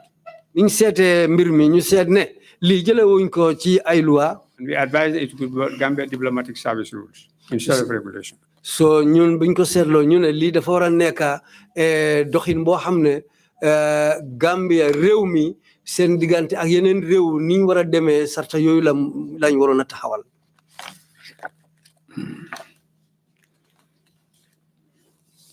The Gambia General Legal Counsel, consultant for the establishment of the Gambia Law School and preparation of the admission requirements, study curriculum, and program of training of law graduates for qualification as barristers and solicitors of the Supreme Court of the Gambia, 2010. I did the study for the establishment of the Gambia Law School. What they should study, what exam they should pass to be qualified lawyers. And now, gladly, the students who come from Nigeria, Ghana, Sierra Leone, to the Gambia Law School is greater than Gambians themselves. They have admired our system and our curriculum and what they have to learn. I produce it, and that's the report.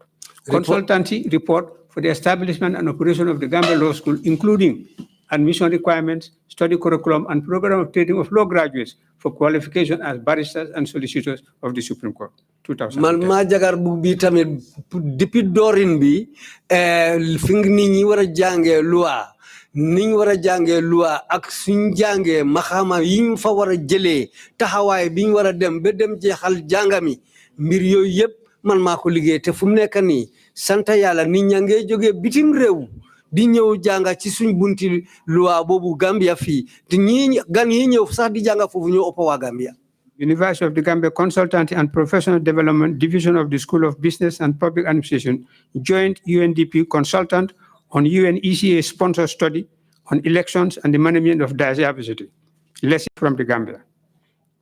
Suleiman Fai for the university and I as an independent consultant, we are involved in preparing the study on this. loolu tamit moom ak Souleymane Faye ñoom ñoo jagar bug boobu loo xam ne de seetlu la pour depuis bunti liggéeykaay bi nekk si mbir réew mi ak mbir yi ni ñu war a demee comme ni liggéey bi ni mu war a demee ñoom ñoo def loolu moom moo Souleymane Faye. EU access to justice and legal education in the Gambia project, key customary law expert, resulting to the publication of 5 research studies on Sharia jurisprudence in the Gambia and on the customary laws and usages of the Gambia, the status of customer in the regions of the Gambia, land tenure, dispute resolution, and customary law, select Superior Court judgments on customary law and procedure from 1964 to 2014, and the Sharia law reports 2012 to 2015.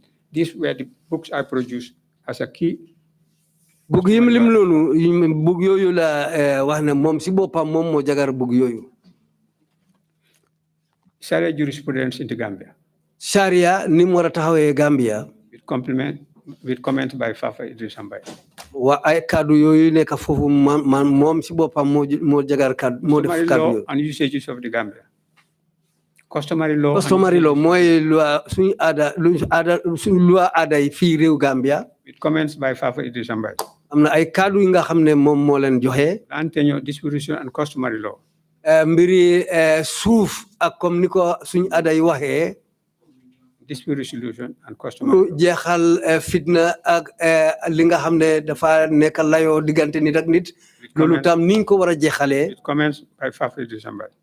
boobu tam joxe na fa ay kaddu. Superior Court judgments on customary law and procedure from 1964 before independence until 2014. doore ko 1964 ba bañ amee independence ba 2004 boobu tam mu ngi nekk ci wàllu boo xam ne mooy suñ luwaay suñ aada ak yeneen yu demee noonu si réew mi ni ñu war a demee. All the judgments of the superior courts on customary law and procedure for 50 years was produced by me in this book. li nga xam ne moo dem ci suñ loi aada yi ak yeneen yi ni ñu waree ba juróom fukki at boobu tam suma liggéey la am na kàddu yi nga xam ne lu bari maa ko fa wax. The status of customary law in the regions of the Gambia. It complements loi aada loi bi ni mel si tunday biir réew mi fii. The Gambia Sharia law reports 2012 to 2015. The first Sharia law reports ever produced was done by loi Sharia bi njëkk a jagar si réew mi bi fii loolu tam man maa ko jagar 2012 ba 2015. was produced by the team. ay mbootaay nag ñu bari ñoo bokka liggéey ko. The project team were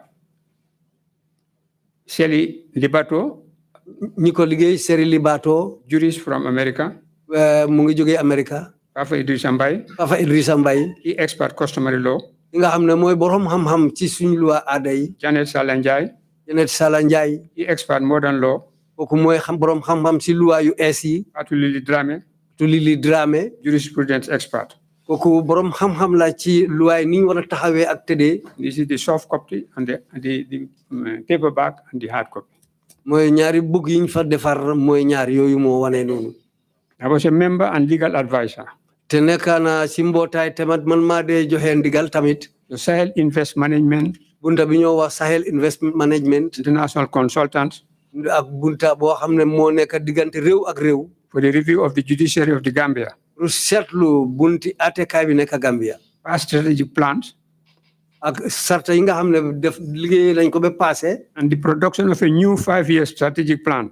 ba pare pour jagar beneen juróomi at yi nga xam ne ay pexe lay li ñu war a liggéey pour at yu juróomi at yi ci kanam. That highlighted the state of affairs of the judiciary and charted out a course to pursue for the 5 years 2017 to 2014. loolu moom lañ seetlu looloo taxoon sax ñu seet affaire yi ni ñu demee pour beneen juróomi at 2012 ba 2017. The functioning, structures, and operations of the judiciary. Final report, the judiciary of the Gambia, 5-year strategic plan, 2017 to 2021. 2017 ba 2021 tamit bugg la boo xam ne mooy suñ bunti atekaay yi seen sarta ya fa nekk boobu tam suma loxo mu ngi ci liggéey bi. As I said, despite the arrest, the detentions, the evictions from my property. mbax na génne nañ ma suma kër jàpp nañ ma ak yeneen yiñ ma teg loolu yëpp taxut liggéeyal naa suma réew. My faith in Allah, yaakaar bi ma am ci yàlla love of country, ak li ma bëgg suma réew inspired me to produce. loolu moo nekk li dugga suma xel pour ma continuer suma liggéey bu baax bi maa def. That is not all. te emutoon ci loolu de. In 2003, 2003 tamit ci at boobu. I delivered the inaugural lecture. man maa defoon waxtaan boo xam ne mooy waxtaan bu njëkka to the first class of students of the School of Medicine and Allied Health Sciences of the University of the Gambia. ñi nga xam ne ñoo nekkoon ay talibé yu njëkka ñi nga xam ne jàng nañ mbiri faj ci university bi fii ak mbir yi demee ci mbiri faj. My subject was legal aspects of medical practice. te li ma fa waxtaanee mooy sarta luwaay yi dem ci mbiri faj. In August 2007.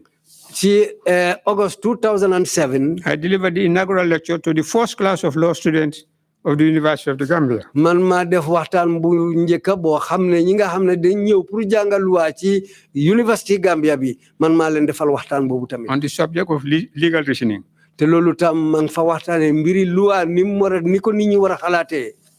In January 2010. January 2010. I delivered the keynote address to the Gambia Bar Association Conference. man ma wax kàddu yu njëkk Gambia Bar Association seen conference bi mooy mbootaay lawyer yi seen conference bi. On the subject, we are called to leadership, the enduring responsibility of lawyers. te loolu li ma fa wax mooy ñu pour ñëw bunti liggéey te lawyer yi seen taxawaay nam war a mel. In August 2012.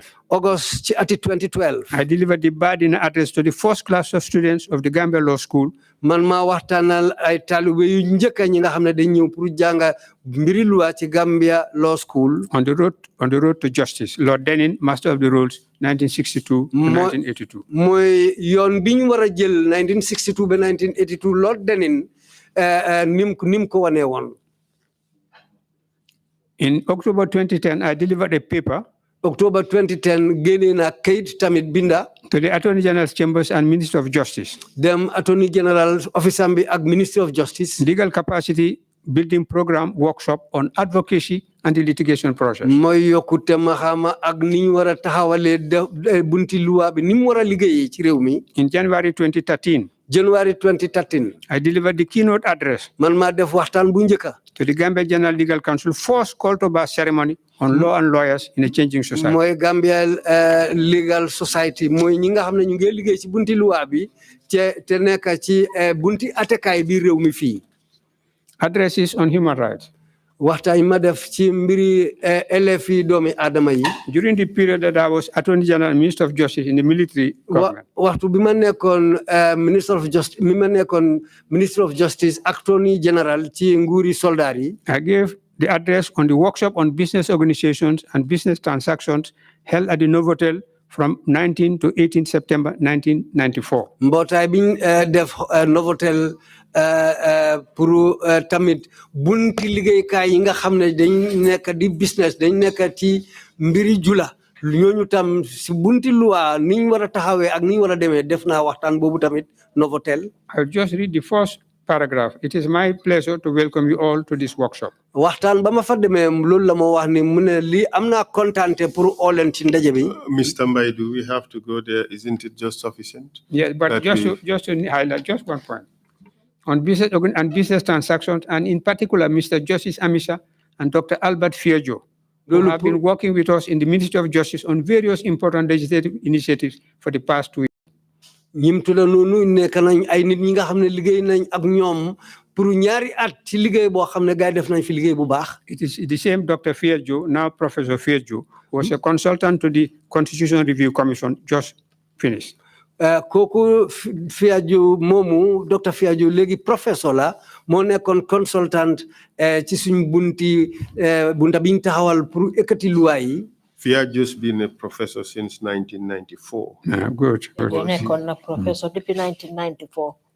Yeah, my opening address as chairman of the Governing Council of the African Center on Democracy and Human Rights Studies at the 5th annual meeting of the Governing Council from 20 to 21 October 1994. Doore ko 20 ba 21st October 1994 African Center for Human Rights and Democracy seen ndaje mi man tam ma garal ay kaddu foofu mooy ki njëkk a waxtaan si ndaje boobu foofu keroog. In all the speeches, you will hear my pronouncements on the importance of the preservation of fundamental human rights and the rule of law. Ci waxtaan ya ma def yëpp di ngeen dégg suma kaddu mooy elefi doomi adama ak luwaay nga xam ne ñoo taxaw pour aar doomi adama yi.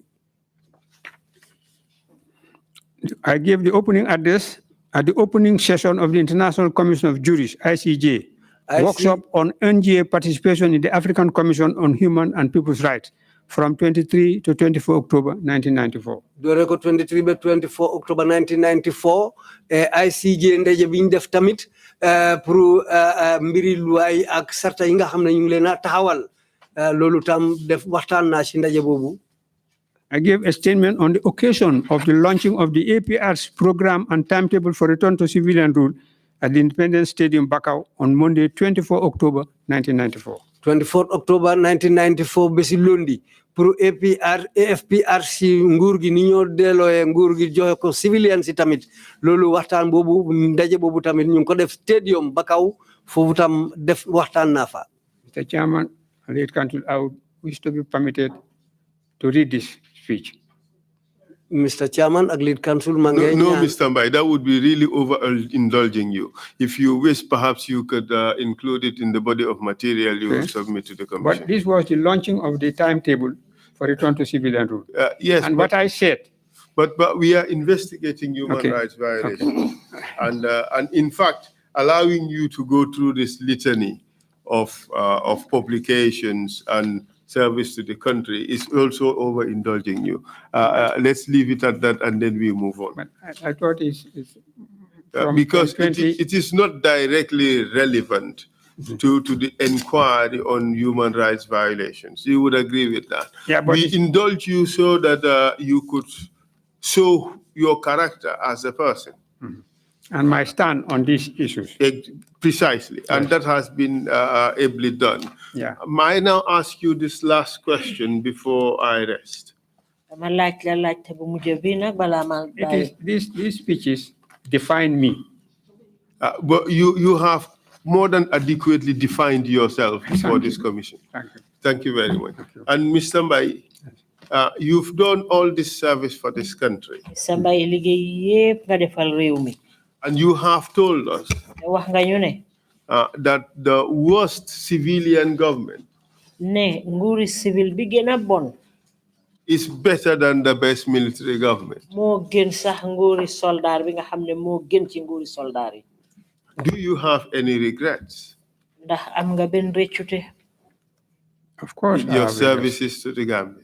Not my services to the Gambia. In your services to the Gambia, do you have any regrets? I don't have any regrets in my services for the Gambia. But I am angry in the way I have been treated. And as Mr. Robert Collingwood said, the EU ambassador. EU ambassador Robert Collingwood the lack of recognition of my public service to the country. But Mr. Mbai, you would accept that recognition is a two-way street. Recognition does not necessarily require that we pick the cherries. Recognition would entail looking at the good, the bad, and the ugly. ñaari fànn la nekkul tànn fànn gu bees rafet bi rek waaye dinañ tànn fi nga xam ne fa la gënee fa la gën a rafetee ak fa la gën a ñaawee. I think I've been against the good, I've been against the ugly. How did you call it? The good, the bad, and the ugly. I was more for the good and less for the bad and the ugly. Looking at my record of service to my country, despite all the hardships, from New Zealand to the Attorney General's chambers. I am proud of what I have been able to do for my country. New Zealand be Attorney General's chambers li dal mun na ci pugaro lima defal suma réew mi foog naa daal suma liggéey bi ci li gën a rafet moo gën a bari moo ëppa daal ci lima def ci lu bon ak li ci lu ñaaw. Indeed, we would all be proud of your contribution to development of Gambia's jurisprudence.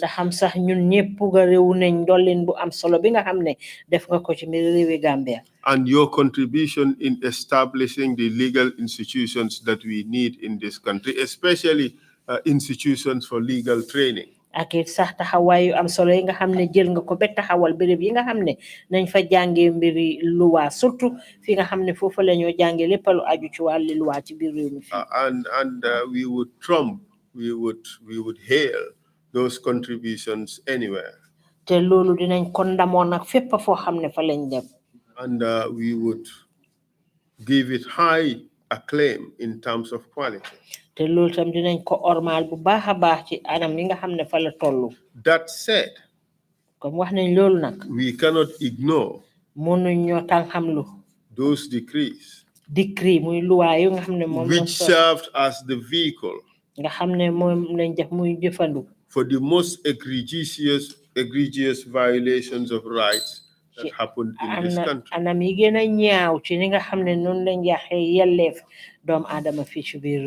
deafening silence of the bloodiest period in Gambia's military history, which occurred on Remembrance Day on November 11, 1994. Remembrance Day November 1994. And the parading of the most influential people in Gambia's public service at that time, being paraded and humiliated around the streets of Banjul on military trucks. akit liñ rangale ay nit yoo xam ne ay borom kàddu lañ fii ci biir réew mi dugal leen ci ay moto yu mag muy ay moto soldaar yoo xam ne ñu ngi leen di wëral réew mi. Those were disappointing times.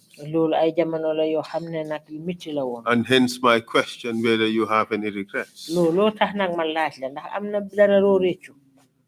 I have dealt with that in my concluding remarks. loolu am na li ma ci wax ci suma kaddu yu mujj yi nga xam ne bind naa ko. I would not preempt it. I would let you deal with them in your concluding remarks. Good, and I'm proud of my record of service to my country. liggéey bi ma defal suma réew mi loolu mun naa ko pugaroo. Then before I hand over the floor to the chair, I ask the question whether you are proud of the decrees as well. Bala ma jébal kàddu gi nag chairman bi ma laajati la rek ndax yow am ko puugarewu nga li nga xam ne moo di decree muy loi bi nga xam ne moom la soldat yi def. Don't get me wrong, we are proud of all those publications. We are proud of all those consultancies and all those speeches. We're proud about all the services you gave to all these relevant institutions. The question is, are you proud of these decrees that are associated with you? ma gisee neneen de lépp loo xam ne binda nga ko ci ay téere ak ay kayit ak ay kàddu yoo xam ne gaaral nga ko ci ndaje yu am solo ñun ñëpp nañ dañ koo xam ne ñu ngi puugare woo loolu waaye lenn rek laa la bugg a laaj mooy décret bi mu di loi bi nga xam ne moom la soldat yi defaloon ndax loolu am nga ci mbégte. Having regard to my record of service to the country. Comme liggéey bi ma defal suma réew liggéey bu ma defal réew mi. It would be impossible. loolu dina nekk loo xam ne mënut a am. Not only for me to defend these decrees. pour man ma taxaw taxawal décret yooyu. Much worse to be proud of them. ci li ci gën a bon pour ma pugaroo ko.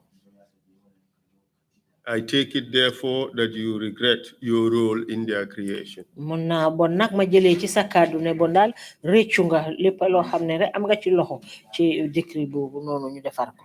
My role was to be a human rights advocate. suma taxawaay mooy woon pour ma taxaw màggal yelleefi doomi aadama yi. That was why I earned the name the Human Rights Attorney General.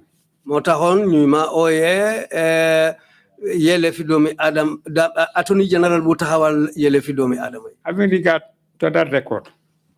boo seetloo ci mbir moomu. It is unthinkable. loolu kenn mënu koo xalaat. That I will either defend. dina taxaw pour màggal. Or much worse, be proud of anything that violated human rights. li ci gën a bon pour ma taxaw màggal wala pugaroo loo xam ne yaa na yelleefi doomi aadama yi. But the word regret. waaye kàddu boobu regret. I've told you what happened in the Ministry of Justice and the Judiciary. wax naa la li xew Ministry of Justice ak Judiciary bi. Gladly or unfortunately. waaye this was after when I left the Office of Attorney General and Minister of Justice. waaye wax naa bi ma jógee ci bunti liggéeykaay boobu mooy Ministry of Justice ak Office Attorney General. Whilst I was there. waaye ba ma fa nekkoon. No judge was dismissed. daxuñ benn judge. No state law office was dismissed. moo daxuñ fa beneen liggéeykat boo xam ne mu ngi liggéey ci bunti loi bi foofu. No judge was taken to court or sent to prison at my time. I'm not claiming credit for it, but I'm saying at my time, none of these worst things happened in the country. nekkul ne dama cee uttur bu neex de waaye yu bon yooyu di tee jooji yi di leen yóbbu kaso benn amutoon. The brutal shooting of Ousmane Silla. lu bon liñ def ba dem fetel Ousmane Silla. To add an anecdote to my answer. pour yokk dara ci suma tontu bi. Before the military takeover, balaa soldaar yi jël réew mi. an Arab man from Kuwait came to the Gambia. am na arab bu jógee Kuwait ñëw Gambia. Walking along Hill Street. mu ngi doon di dox ci benn mbedda Hill Street. He saw my signboard. mu gis yëgle boo xam ne pour suma office bi la. Anafana Chambers, Fana- Mbai, legal practitioner. Fana Chambers, Fafa Mbai, legal practitioner, mooy kii liggéey si bunti loi. All my qualifications were printed. Ma xama yi ma am yépp ci njànga ñu ngi ko fa bindoon. Walked into the office Mu dox ñëw dugga suma office. and asked my secretary whether this is a lawyer's office. Mu laaj suma secretary bi ndax lii office lawyer la. He said, yes. Ku ne ko waaw. Is the lawyer in? I want to see him. Mu ne ko waaw lawyer boobu bëgg naa koo gis. And my secretary called me and came to the office, said, somebody, a Lebanese, told me a Lebanese, I think he's a Lebanese, wants to see you. Suma secretary ñëw ne ma foog naa kii Lebanese la de mu ngi la bëgg a gis. I invited him. Ma oo ko mu dugga si. He said he comes from Kuwait. Mu ne moom Kuwait la jógee. He has worked hard and has just retired from work. Mu ne liggéey na liggéey bu dëgër liggéey bu baax waaye léegi nag bàyyi na liggéey retire na. He said he has a lot of money, Mu ne moom am na xaalis bu bari. daughter and a son. Mu ne benn doom bu jigéen ak benn doom bu góor. He divided his money into 4 shares. waaye xaalisam bi daf ko xaajaatle ci ñeneenti fana. One for the wife, benn bi pour jabaram. the other for the son, beneen bi pour doomam bu góor. the third for the daughter, ñetteel bi pour doomam bu jigéen. the fourth for himself.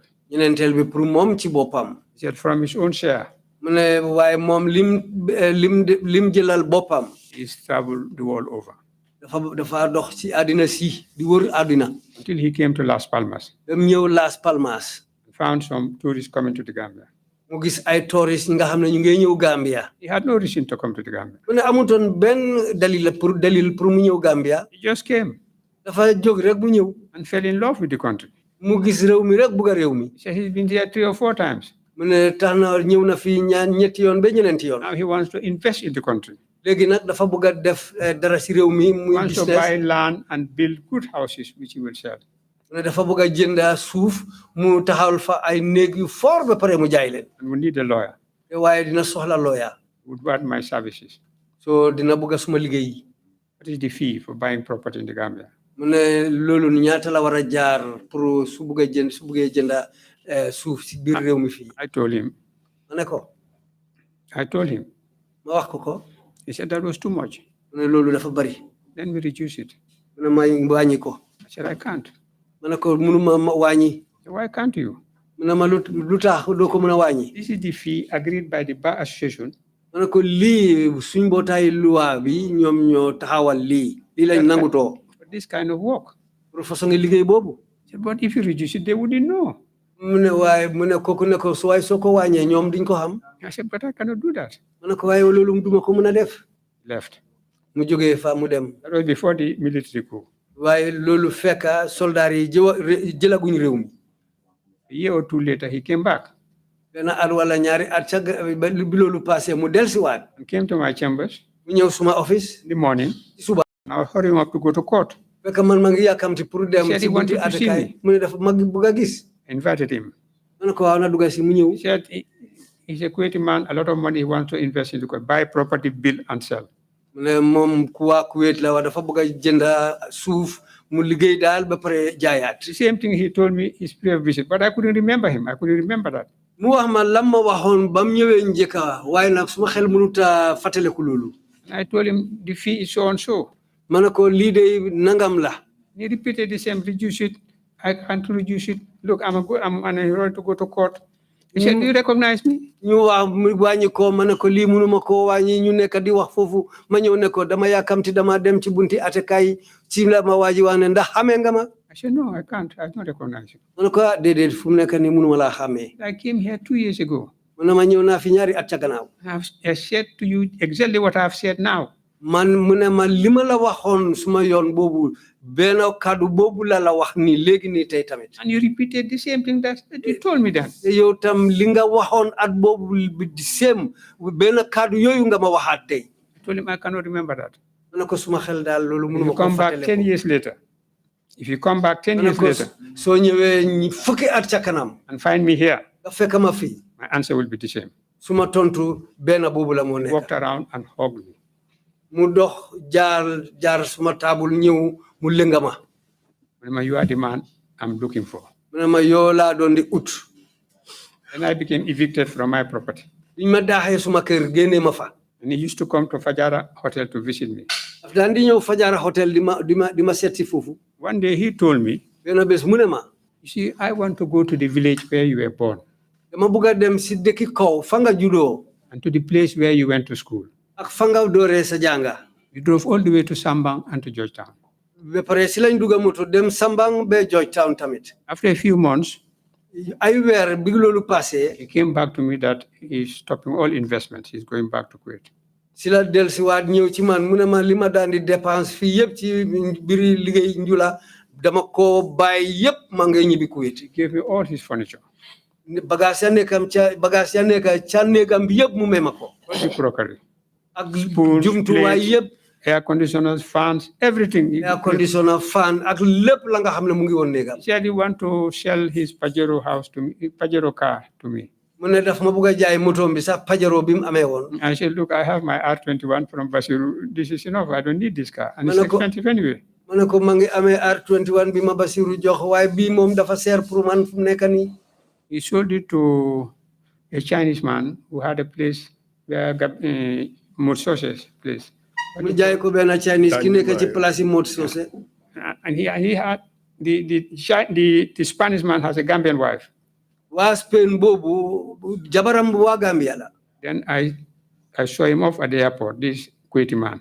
waa Kuwait boobu man maa ko gunge ba airport ba ma ñibbi. After 3 months, he called me. ñetti weer gannaaw loolu mu call ma mu oo ma ci téléphone. He asked me to go to this place where the Spanish man who bought his car. mu ne ma dem ci waa Spain boobu ki jënda motoom bi. He said the man is not there, but his Gambian wife is there. mu ne ma waa ji nekku fa de waaye jabaram ki nekk waa Gambia kooku mu ngi fa. And he has spoken to the wife. He'll be expecting me. mu ne wax na ak jabar jooju te kooku mu ma sentu. He wanted me to check the mileage of the vehicle, the mileage on the car. mu ne dafa bëgg ma seet moto bi diir bi mu daw ci mileage boobu mu ne ma dem seet loolu. I went there and took the mileage. ma dem fa jël mileage bi li moto bi daw. 3 days later. ñetti fan gannaaw loolu. He called me back and I gave him the figure. mu xool ma mu oyaat ma wax ko lim ba fa nekk. A week later, he called me back to go and take the vehicle. benn bés bu ay bi loolu passé mu oyaat ma mu ne ma dem jël moto bi. And pack it somewhere for him. ma dem jël moto bi pack ko béréb pour moom. I took and packed it at a Toki man's carpentry workshop along Banjul Serekunda Highway. am na bunti penta bi nekk Banjul Serekunda ci yoon bi fala paak moto bi ma ko jëlee fala fam nekkoon. The vehicle was there for 2 years. moto bi nekk foofu pour ñaari at. But he would call me about every 3 months. waaye dina ma call ñetti weer bu nekk dina ma call. Sometimes in Kuwait. yéenay dina nekk biir Kuwait. Sometimes in Birmingham. yéenay mu nekk England Birmingham. Sometimes in Las Palmas here. yéenay dina nekk Spain Las Palmas. Sometimes in Canada. yéenay mu nekk Canada. But never said anything about the vehicle. waaye waxu dara ci mbiri moto bi. After 2 years. waaye bi ñaari at bi passé. How is my car? I hope you are using it. mu laaj ma naka la suma moto bi mel.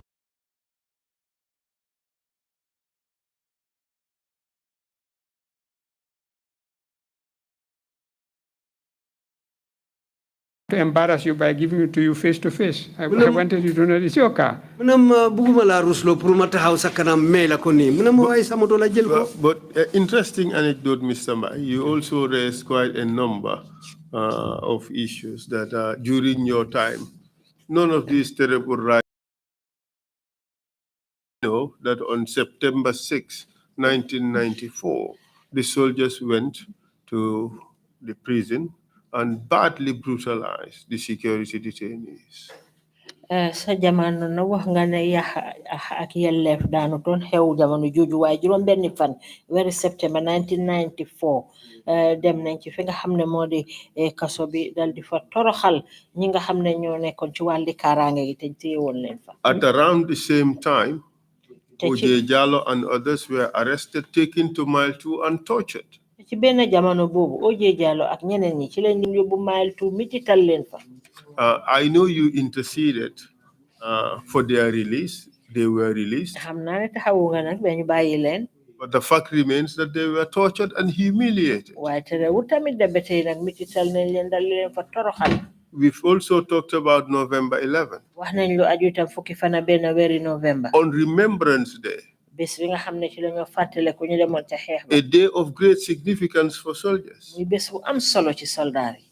Our brothers were executed in cold blood at Fajara Barracks, Yundum Barracks, and in Sifo Forest. rey nañ leen jaxaran Fajara Barracks, Yundum Barracks ak ca àlli Sifo ba. A minimum of 11 of them were executed. lu néew néew lu toll ci fukk ak benn ci ñoom rey nañ leen. There was no word about that. te kenn géegu ci benn kàddu. So terrible rights violations occurred during your time. bon nag sa jamono de am na ay yàq yelleef yu bari yoo xam ne xewoon na. This is not to suggest that you had anything to do with them. li ma wax nii nag tekkiwul day ne am nga ci benn loxo de.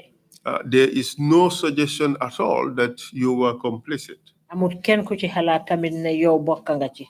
But this is just to show that this was the climate in which we operated that time. waaye pour wane rek ne lii mooy li nga xam ne moo daan dox jamono jooju ci réew mi. And those security detainees could not have been dealt in that way had it not been for these decrees. te ñooñu nga xam ne ñoo amee ci kaaraange gi mënuñu woon a toroxal ci anam yooyu fekk sukkandiku wuñ ci décret yi mu di luwaayi soldaar yi taxawaloon. Which allowed for their detention, unlawful detention, and in fact legalized their unlawful detention. nga xam ne sa loolu moo taxoon sax benn téere te jaarale wuñ ko ci yoon ba pare ñu yoonal ko. Retroactively. And the detainees who appeared before the commission said that in fact the review tribunal that was set for them was a kangaroo court. It was just like the one that was set up in 1982 for the 1981 coup d'etat. wax nañ sax ne jàmbur yi nga xam ne ñoom lañ taxawaloon pour ñu gëstu seeni mbir àtte la boo xam ne rek dafa mel ni ba xewoon 1982 gannaaw coup d'etat bu nga xam ne moo fi xewoon. What do you say? It was bad. It was a difficult period, as he put it. But in Islam as in law. loolu lu bon la woon te waxtu bu naxari la woon comme ni nga ko waxee woon ci islam ak si bunti loi. In Islam as in law. ko ni mel ci islam ak ni mel ci loi. The sins of the father. The sins of the father. Papa ji. Bakaram yim def. Bakari Bai daal. Cannot be imputed on the child. loolu mënuloo ko teg ci doomam. But you have said that there is nowhere we have been mentioned to be complicit in this terrible situation. In the acts. Why wangane amul fen film today. The act. Yes, but I also suggested that the laws September 6th, the detainees who were in the prison could not have been there under a legal instrument had it not been for these decrees that were adumbrated by the Ministry of Justice under your stewardship. No, I disagree. Not adumbrated by the Ministry of Justice. They were enacted by the... they were crafted. They adumbrated. Adumbrated by the Ministry of Justice. They were not crafted by the Ministry of Justice. They were not crafted by the Ministry of Justice. These were the process from cabinet to council and then to the Ministry of Justice. They did the language. Not that they crafted them. They were not the author. Minister of Justice bindu loi yoyu defuñ ci dara li cabinet la jógee mu ñëw ci council bi mu soga ñëw ci Minister of Justice. They were just accepting instruction to do their work. ñoom ay kaddu lañ leen jox rek pour ñu def seen liggéey. But the response of that ugly period cannot be imposed on me. That would be grossly unfair. ci waxtu bu naxari boobu waruñu ko teg. Both in Islam and in law. You have accepted responsibility. I've dealt with this in my closing address. Yes. I will not question you during your closing address. You have accepted responsibility in your statement for these decrees, and this has to be. What did I say? Well, let me look at it again. Yeah, please. Let me look at it.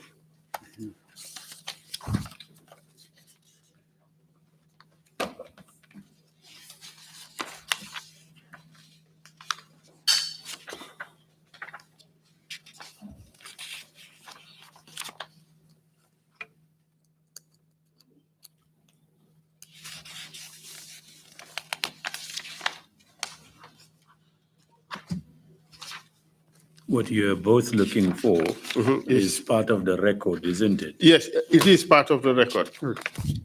It is part of the record. I just wish to remind him that he has accepted responsibility for these decrees. I think that is putting it too much. I think what I've said is less than how you're putting it. foog naa daal yow ni nga ko waxee nii man li ma I ci think there's a rider nangu to that. daal agut foofu. And looking at me and what I have been able to do, te man boo ma seetee ak li ma mënoon a def. I think it would be ungrateful and wrong to try to impute this ugliness on my name and character. kon foog naa su demee noonu.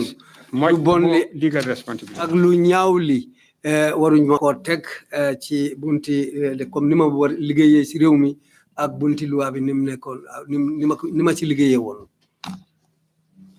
Well, that is a matter I would leave to the commission. The commission would look at everything that you have said on that particular issue. And I think the point has been made that this is part of the record. Yes, the commission will look at everything that you have said on that. But I would like to seek your assistance in clarifying the number of decrees decree ñaata that were enacted by the AFPRC. yi nga xam ne Total number. total ñoom yëpp lim bi laa bëgg a xam AFPRC decree yi ñu taxawaloon. I can't remember all of them offhand. But do you know the number? Yes, you can give us the number. I think it should be about 115 or thereabouts. What is 95? How much?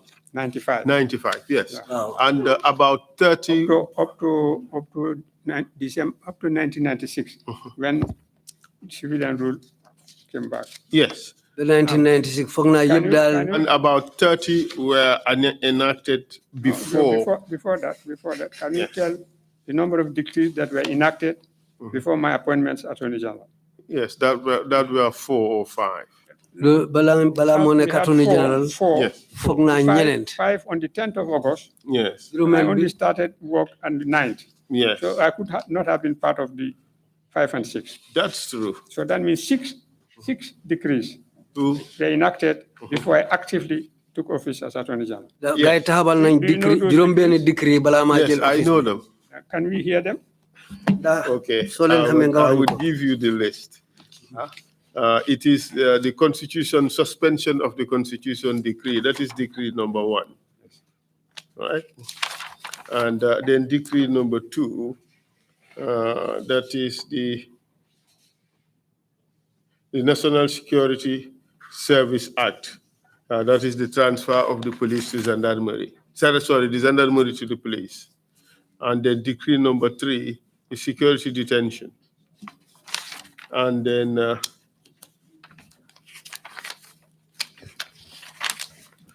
decree number 4 is suspension of political activities. And decree number 5 is local government authorities dissolution. Yeah, so yesterday Yes, the but- point was made that this decree was during my time, the local government one. Yes, it was during your time, but it doesn't necessarily mean that you participated actively in it because it was on the 10th of August. Yeah, it was on the 10th of August. Yeah. When the process would have taken much earlier than that. The process of cabinet to council to enactment. Yes. Cabinet to council to legal division, Minister of Justice, back to cabinet, back to council before enactment. Yes. Now, when But I only Mr. Mbai, actively- you would have been the person to take it to council. No, I started work on the 9th. Yes, but you would have been the person to take it to council No. on the 10th. No. If it's enacted on the 10th, the process would take much longer than being there on the 9th and taking it to the council. Then you say from decree number 7 to 29, this was during my time as Attorney General. doore ko decree number 7 ba 29 boobu suma waxtu la woon bi ma nekkee Attorney General. Yes. Which is decree number 20. Do you have 20? Yes, I am know. nga 20 decree number 20. Yes. What is it? mooy ban What about it? Do we have to go through? 1993, Do we have to go through this again, Mr. Mike? You went through it repeatedly yesterday and the Do day we before. do we have to do that again? This is just for clarification. Ko setal la rek. 1993-94 Yes, supplementary appropriation decree. Decree 20 is insignificant. It's about appropriations. Yes, and decree 21, 1994 appropriation decree 94. That too is about appropriation. 22 International Tribunal Center Amendment Decree. Yes. Medical Service Amendment Decree. Yes. Minerals Act. Those have no bearing on human rights violations. Yes, and that's why now I want to clear the impression that I was just for all the draconian decrees. No. Even the 29, that was during my time. 7, I have counted 10 of them, which had nothing to do with human rights violations. So that the impression that Fafa Mbai made all the draconian decrees is wrong. But Mr. Mbai, the number really wouldn't matter. What would matter is the nature and quality of those decrees that were made during your time. That's why Even it is one decree which resulted in massive rights violations, it's a reason to worry. Yes, isn't it? I agree. But if the impression that if there are 95 decrees, and the public impression tried to be created is that I am responsible for all the draconian decrees. No. That's why I want this clarification. Yes, that would be wrong. After 29, you had up to 95. How many? If you subtract 29 from 65. 65.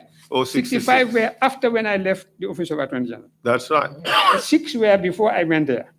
And the 29 had 10 which had nothing to do with human rights violations. So there are 13 with human rights violations. What I'm saying, the impression that I am And you agree, responsible Mr. Mbai, there would be 13, therefore, with human rights violations. Yes, Isn't that 13 too many? No, what I'm saying that, but 95 is too many, and it's wrong. Even one is too many, Yes, and but it's wrong. If the impression that I am responsible for all these draconian decrees, Okay, when 65. Let's agree you are responsible for 13. Let me that I am not responsible for all the draconian decrees. Yes, but let's agree. That's the clarification I want. Yes, but let's agree that you are responsible for 13. That I was the Attorney General at the time that these 13 were enacted. Yes. I was the Attorney General. Yes. But I wouldn't take responsible, but I was the Attorney General. The AFPRC was responsible.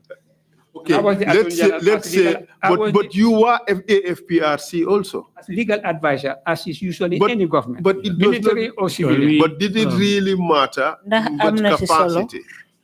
It does, because I was a legal advisor and not a decision maker in the council or even in cabinet. I was only a legal advisor. Yeah, just a moment, here. The point you raise, witness, whether or not the impression was given that you were responsible for all draconian decrees, draconian decrees. Counsel has answered that point clearly that yes, he wasn't giving the impression that it was all that. So that point is clear. Can we just proceed now? Where were you going, counsel? Were you finishing your questioning? I'm just asking Mr. Mbai whether he's withdrawn his statement where he said that he accepts responsibility. But isn't that part of the record that we established yesterday? Indeed, but he seems to be negating that. I don't want us to regurgitate all the points that we did yesterday. Otherwise, we wouldn't be finishing here today if Mr. Mbai is content at leaving the record in the state in which it is, I have no problem with that. The commission would examine everything he said and would draw conclusions. We are not amending the record at all. It was established yesterday. I think we should proceed. Is that okay? Mr. Mbai, are you satisfied with the record as it is? You seem what to we be said yesterday. Wavering from your earlier position that you accept responsibility. I have put my position on record. Thank you very much. I would ask no further questions of Mr. Mbai. Thank you very much indeed. both of you, your cooperation on this point, and I'm glad we are not revisiting yesterday's summer proceedings. Yeah, but if I'm allowed just to finish this anecdote about the Kuwaiti man. About the Kuwait man? The Kuwaiti man, the man. They're from Kuwait. Yes. And the car. Yes. what happened? Let me finish the story. It makes me feel better. Yeah, maybe you can add it on to your closing remarks. Is that okay? Add it onto it. Yeah, just a second, Commissioners. Thank you. But again, thank you very much indeed, your witness, Kodoke Fafa, for splendid service to the government. Liggéey bu am solo nga defal nguuri Gambia. And to the study and the pursuit of law. Ak li nga xam ne moo aju ci njàng mi ak li nga defee wàlli loi. That you did them so brilliantly. Nga xam ne def nga ko ci anam yu rafet a rafet. My paths crossed with you perhaps 3 times. First, it was in Armitage. You were a great role model for all the young boys. Joko ak yow mo ci Armitage nga xam ne royukaay bu mag nga woon ci ndaw ya fa nekkoon yëpp. Great mentor. Nit ko xam ne ku doon roy la bu baax a baax. Dañ jàngal lu bari ci yow. We were a bit nervous, especially the boys who came from Bansang with me to Armitage in 1959. Dañ daan xaw a xat nag surtout sax xale góor yi nga xam ne ñoo ñëwandoora man Armitage 1959. When we got together, we said to them, there is this one senior boy here called Fafa Mbai. Suñ tasee ñu ne neen dañ dee wax ne am na boy boo xam ne mu ngi fi dee ñu ko oyee Fafa Mbai. When we were having our lunch in the dining hall, biñ doon lekk nag suñu añ ba ca añukaay ba. He would not be touching his food. He is constantly reading during lunch. Moom bu ñu waxtu añ sax du téye lekkaam bi dafa nekk di read rek. Say, if this is a senior boy showing this kind of example to us, can we emulate him? Bu fekkee ne moom day mu ngi joxe misaal yooyu noonu xanaa ñun mënuñ koo roy.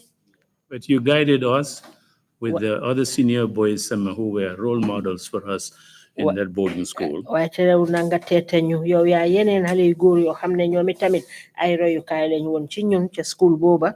The example that you set li nga xam ne mooy mandarga yu rafet yi nga xam ne moom nga fa taxawal. Was something that helped a generation of students at that school. Loolu day dimbali na ay taalibe yoo xam ne ñëw nañ fa ay yoon. We thank you very much for that. Loolu moom ñu ngi la cee gërëm bu baax a baax. It did not stop there. Emul foofu rek de. Setting examples and advising young kids. Pour nga nekk royukaay ba pare di digal ndaw ya nga xam ne ñoo fa nekkoon. And especially me, young rascal boy running around you and the other senior boys continuously. Surtout ñu mel ni man ñoo xam ne ay xale góor dëgër bopp lañ woon di daw rek di toppa ci sa gannaaw. Next encounter was a brief one in Washington, D.C.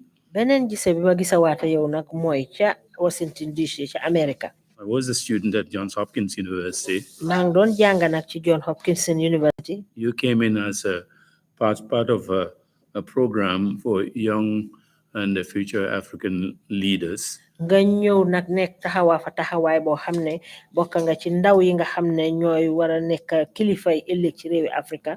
The mentoring, the guiding from Armitage school days continued during that visit. Teete boobu ak royukaay ba nga xam ne moom lañ amoon ca yow ca Armitage school mu continuer ci ngan boobu nga def si woon foofu America. Interested in what I was doing at Johns Hopkins? You were interested in what I was doing at Johns Hopkins. Lan laa doon def ci jàngu boobu Johns Hopkins. And encouraged me to pursue those studies. Loolu xirtaloon na ma sax be tax ma mun a def njàng moom nga xam ne moom laa bëggoon a def. The next encounter was in London. Ñetteeli gise ba ma gise waata yow loolu ca London la Probably in 75. Atum 1975 la woon. I was again a student at University of Cambridge. Foofu tamit day taalibe laa fa woon doon jàng ci University bu Cambridge. The law school there. school bañ doon jàngale wàlli loi. And I took the train from Cambridge to come and spend a day with you in London. ma jëlee train nag ca Cambridge pour ñëw rek tooga yow bés ba ca London. And you were you had just finished all your studies in the UK. fekk yow just matal nga sax njàng mi nga xam ne moom nga doon def yëpp ca Angleterre. And you were getting ready to come back to the Gambia te for booba service. yaa ngi waaj nag pour dellusiwaat Gambia. The entire day was on education and service to the country that you just kept on talking about. And I said, yeah, okay, this is all going back to old days in Armitage. liñ doon waxtaane bés booba yëpp nag rek mu ngi aju woon ci wàlli njàng ak li nga war a defal si waa réew mi ma ne la suma mag ji li daan fàttali na ma bés yan daan am ca Armitage. But thank you again for the guidance. And thank you for the advice and the mentoring. tax na nag ba maa ngi laa gërëmati ci ndigal yi nga xam ne moom nga ma digal ba ma jaar ci. Commissioners, if you have any questions, please indicate. Bishop, you have the floor. Bishop moo laa laaj si. Thank you, Chairman. jërëjëf Chairman. Mr. Fafa Mbai, sir. Mr. Fafa Mbai kilifa gi. What is the role for legal advisor? lan mooy warugali nit ko xam ne mooy digal ci wàlli loi. The role of a legal advisor. To advise on what is good and to advise against what is bad. pour joxe ndigal li baax ak li bon.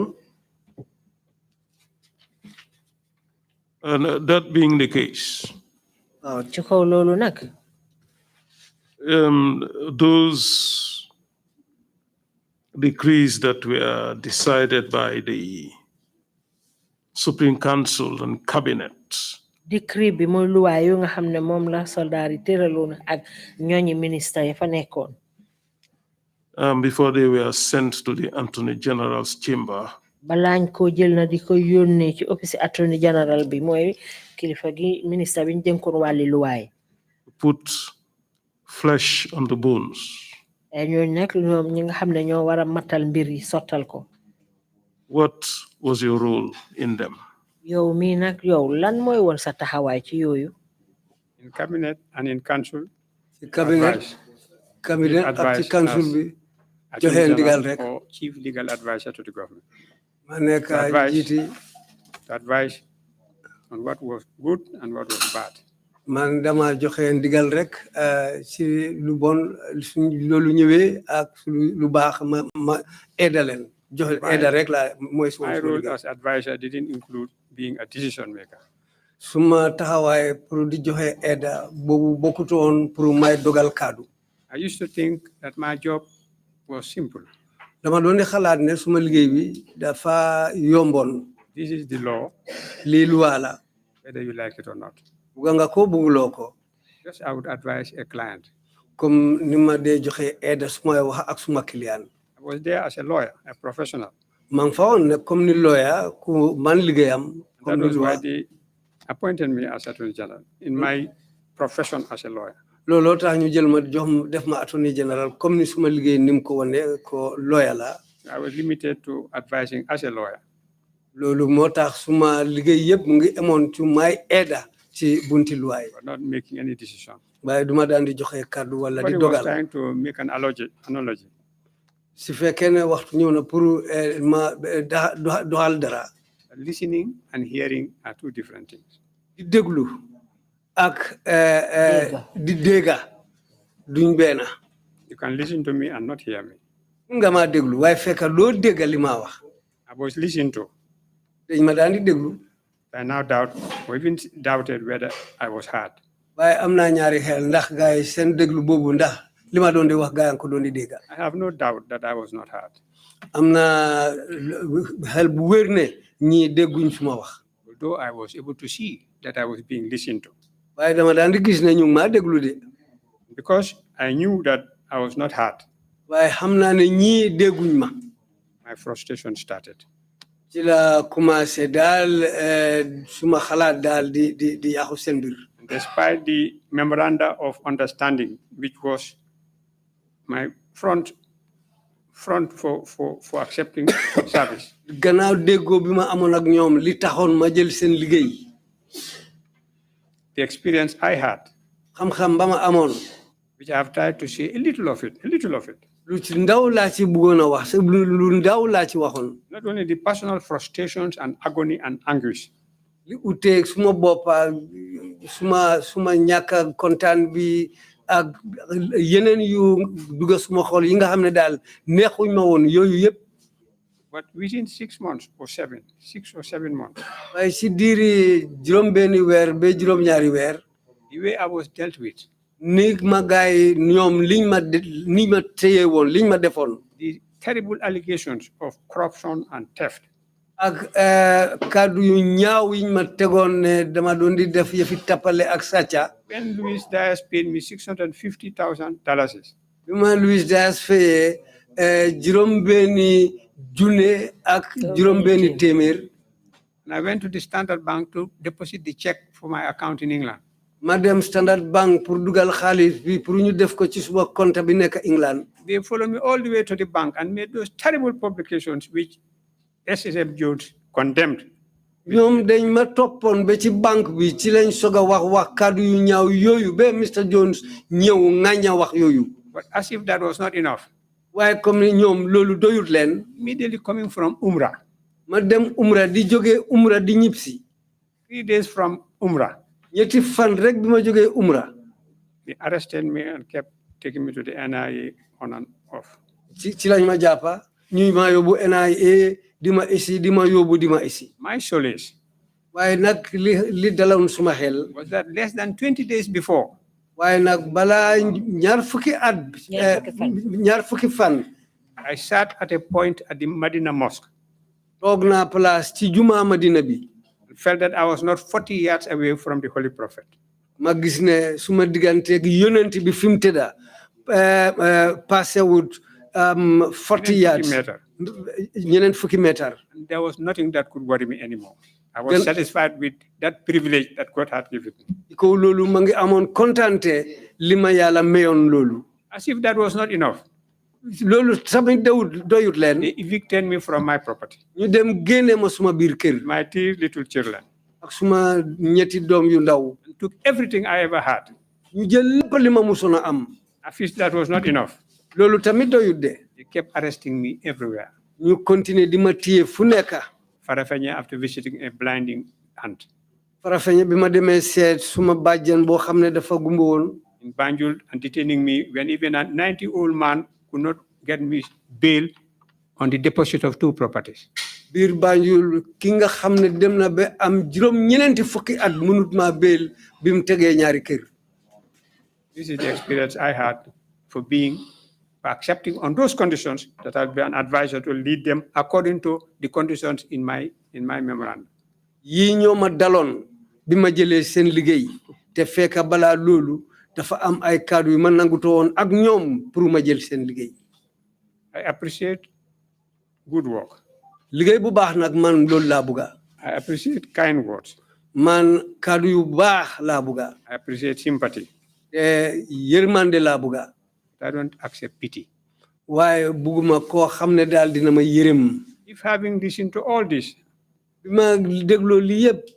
in the background of my accepting to serve my country, lii yëpp ci gannaaw mbir la nekk boo xam ne ma nangu naa pour liggéeyal suma réew. and the effort I have made to that end, te ay jéego yi ma jël pour def liggéey boobu. and what I have suffered, ak coono bi ma daj. if nobody sympathizes with me, then thank God for Allah. fekkee ne kenn yërëmut ma pour loolu kon nag ma ngi gërëm yàlla. Because I believe parce que man gëm naa ne. what happened to the holy prophet, li daloon yonent bi moom ci boppam. be it Noah ak beneen yonent Nuha. or Ibrahim yonent Ibrahim. or Musa yonent Musa. or Isa wala yonent Isa. or Muhammad. wala suñu yonent bu mag bi Muhammad sallallahu alayhi wa sallam. I cannot sustain 1% of those hardships. man munuma enu benn % ci coono yu ñooñu daj. Who am I not to accept what I believe was from Allah? man may kan pour duma nangu loolu li nga xam ne ci yàlla la jógee. If Allah says this will happen to me, su fekkee ne yàlla dugal na le lii dina ma dal no man can stop it. kenn mënuta tere loolu If Allah says this will not happen to me, su fekkee ne yàlla wax na le lii duma dal no man can cause it. loolu kenn mënuma koo def That is my stand in life. man loolu mooy suma taxawaay ci dundu Indeed, Mr. Fafa Mbai, Mr. Fafa Mbai. we are definitely in sympathy with you, with what happened to you after your tenure as Minister of Justice and Attorney General. ñu ngi la masawu ci li nga xam ne yëpp moo la dal gannaaw boo xamee ne nekk nga minister Attorney General. But what I want to know, are you trying to tell this commission waaye li ma bëgg a xam mooy da nga jéem a wax commission bii ne that your advice ne sa ndigal we are not adhered to? ndigal yi nga joxe woon day toppuñ ko. There is eloquent testimony to that. loolu seede bu set a ngi taxaw pour loolu And that's why looloo tax it was not for me to force my advice being taken.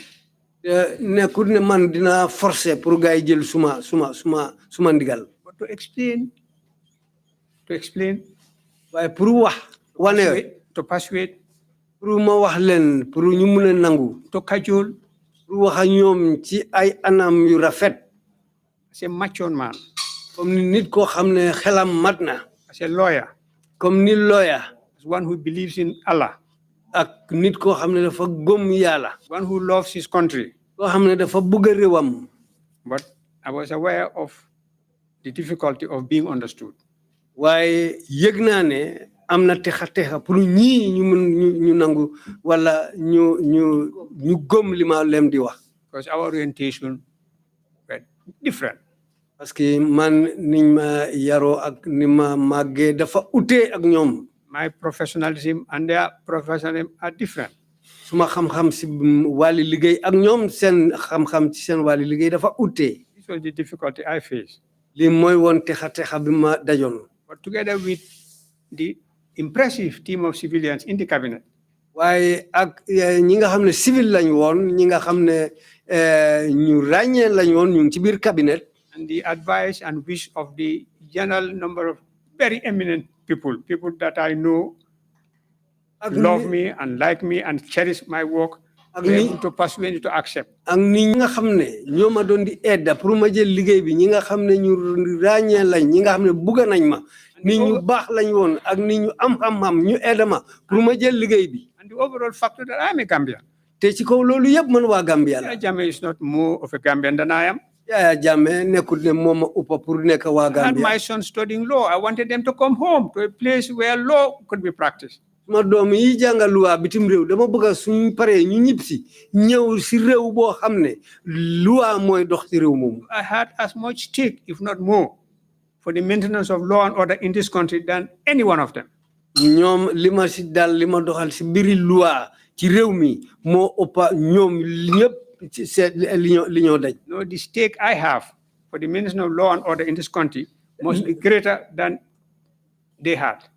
li ma liggéey li ma taxaw pour mbiri luwaa si réew mi moo ëppa ñoom li ñoo mën a def si réew The mi stake I had, the reason I had for this country to be stable was greater than they could understand, greater than they could even understand. man gom-gom bi ma am pour réew mi nekk si réew yi luwaa taxaw fii mooy dalil boo xam ne moo ëppa ñoom seen bos That was the difficulty, the enormous dilemma, as I said it, of Professor Jean-Paul Sartre's existentialist. And I gave the anecdote of the French man who was required to go to war when the mother was seriously ill. comme man loolu mooy woon suma taxaay comme misaal bi ma joxe woon waa France bi waroon a dem xeex waaye yaayam a ngi feebar Should I fulfill my national duty and go to war, or should I stay and look after my mother? ndax mun naa àggali suma taxawaay si doomi réew ma dem xeex wala mun naa taxaw dimbali suma yaay mi feebar There comes a time in a man's life when you reach that state of existentialism. dina nekk wax boo xam ne ci nit si sa dunda soo ñëwee ba nekk ba éega si jéego yooyu daal foog nga xalaat ko. My faith and my belief of Man that li ma gëm. things are going to be better. Li may gëmoon mooy daal mbir yi dina baax. I want to be part of whatever is going to make the Gambia get better. te bëggoon naa ma nekk ci ñi nga xam ne dinañ def loo xam ne dina def réew mi mu gën a baax. When the way they wanted it and the way I thought it to be became different, that was the beginning of the problem and of my difficulties and sufferings. Man ni ma bëgga réew mi demee ak li ma bëgga ñu defee ko bi mu demee ba utee bi ñëw ak ñoom liñ bëggoon a def ak niñ bëgg a demee foofu la texa yi door. Thank you. Commissioner Kinte, you have the floor, please. Thank you very much, Mr. Chairman. Koto Fafa, baraka bake. Koto Fafa, thank you very much. Nan man pare man ningola ngayela man atatu wa bodo. Ajibe do membente fe. Mbele fele diamula mandiga kangola. I would like to speak in Mandinka. Na bote kono sa mbar ngalo ya mwele. Maybe you have forgotten now, but I knew that you understand Mandinka. I am from Nyamina, I understand. We thank and hail you properly. Momo nene karang amiteji kabrin sanjit talulu komando for taworo komando for B. All those who went through Amite School from 50 years back up to date. And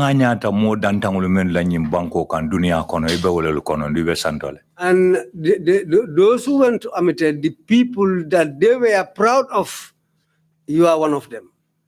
Andung inata ke mole model leti me alongo mo jama be ke fansumang ngake ko Fafa Mbai. And you became a model whom everybody was trying to learn from or trying to be like. Ngake londi ti bati. So that I'll become a knowledgeable person. Ngake mo hamema bati. With somebody with good aims. Ngakano soto na banko e bake. And love my country really properly. And ngakendea bake. And to be a very good person.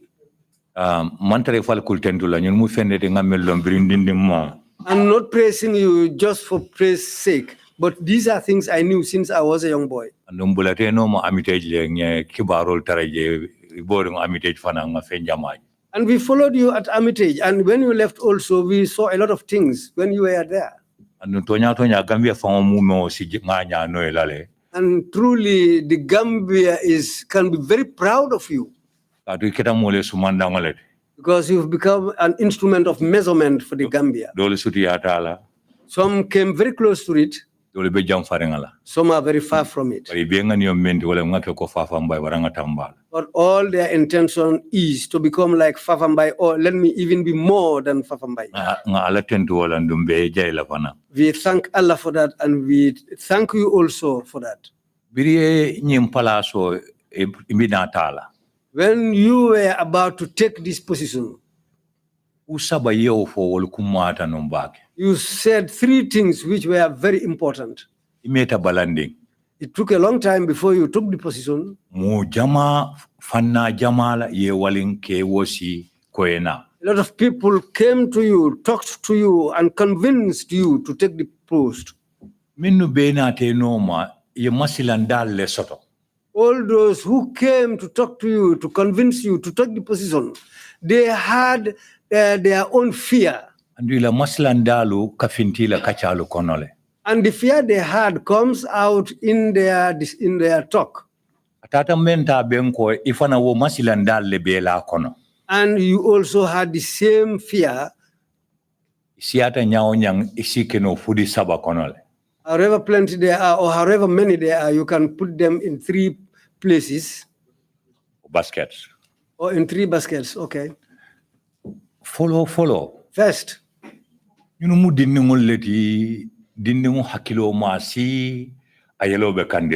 these people were young men.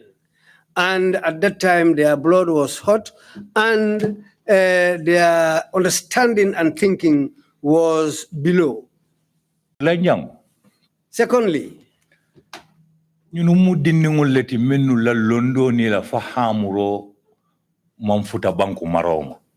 were young men whose understanding was below the level of ruling a country. Dolla hakilo nila londo ma hanifuta skorda marola fangom. Some of them, their thinking and their understanding was even below someone who should be the leader of a compound. Sabanjawo mellata kan wala jawyata be. The third one was the worst. Joranjawo be bulumen si dunia turtumbunno. They had weapons which could create a big destruction. Hakitu nge jelendi jandomanding. I'm sorry, I made you laugh here. Let me make you laugh here. Okay, sorry, let me make you laugh here. Ko jahanke kewole sungo bayi. They said a Jahanka man ran after a thief. Anin soro.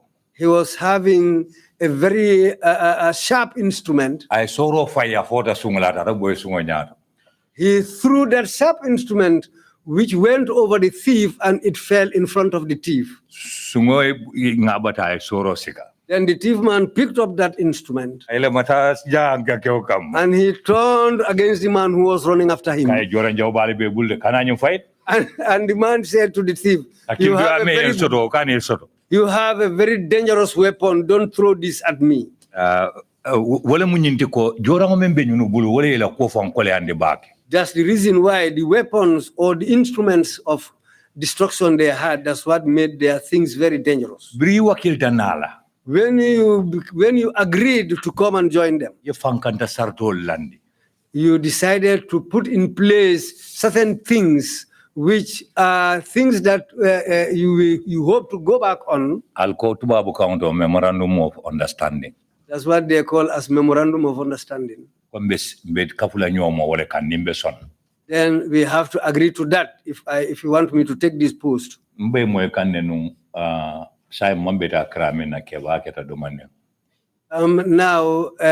I was listening to you now, we are elders.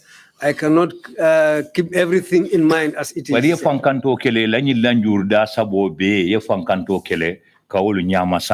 But you made preparations for all these three situations in case they rise up.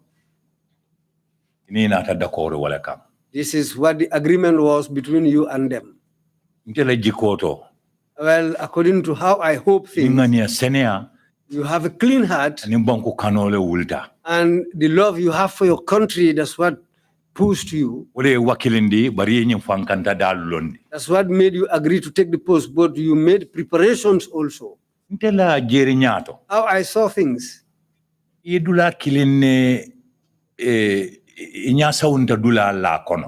jumped only one place, according to my own observation. You jumped one place. These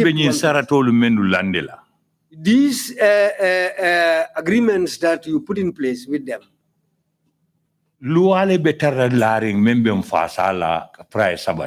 There should have been a law which will guide us all for these things to be sustainable.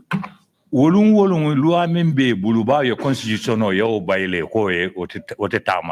those days, the law they had, because at that time they had already suspended the constitution. They took up decrees. The decrees they established, in fact, 6 were established before you came.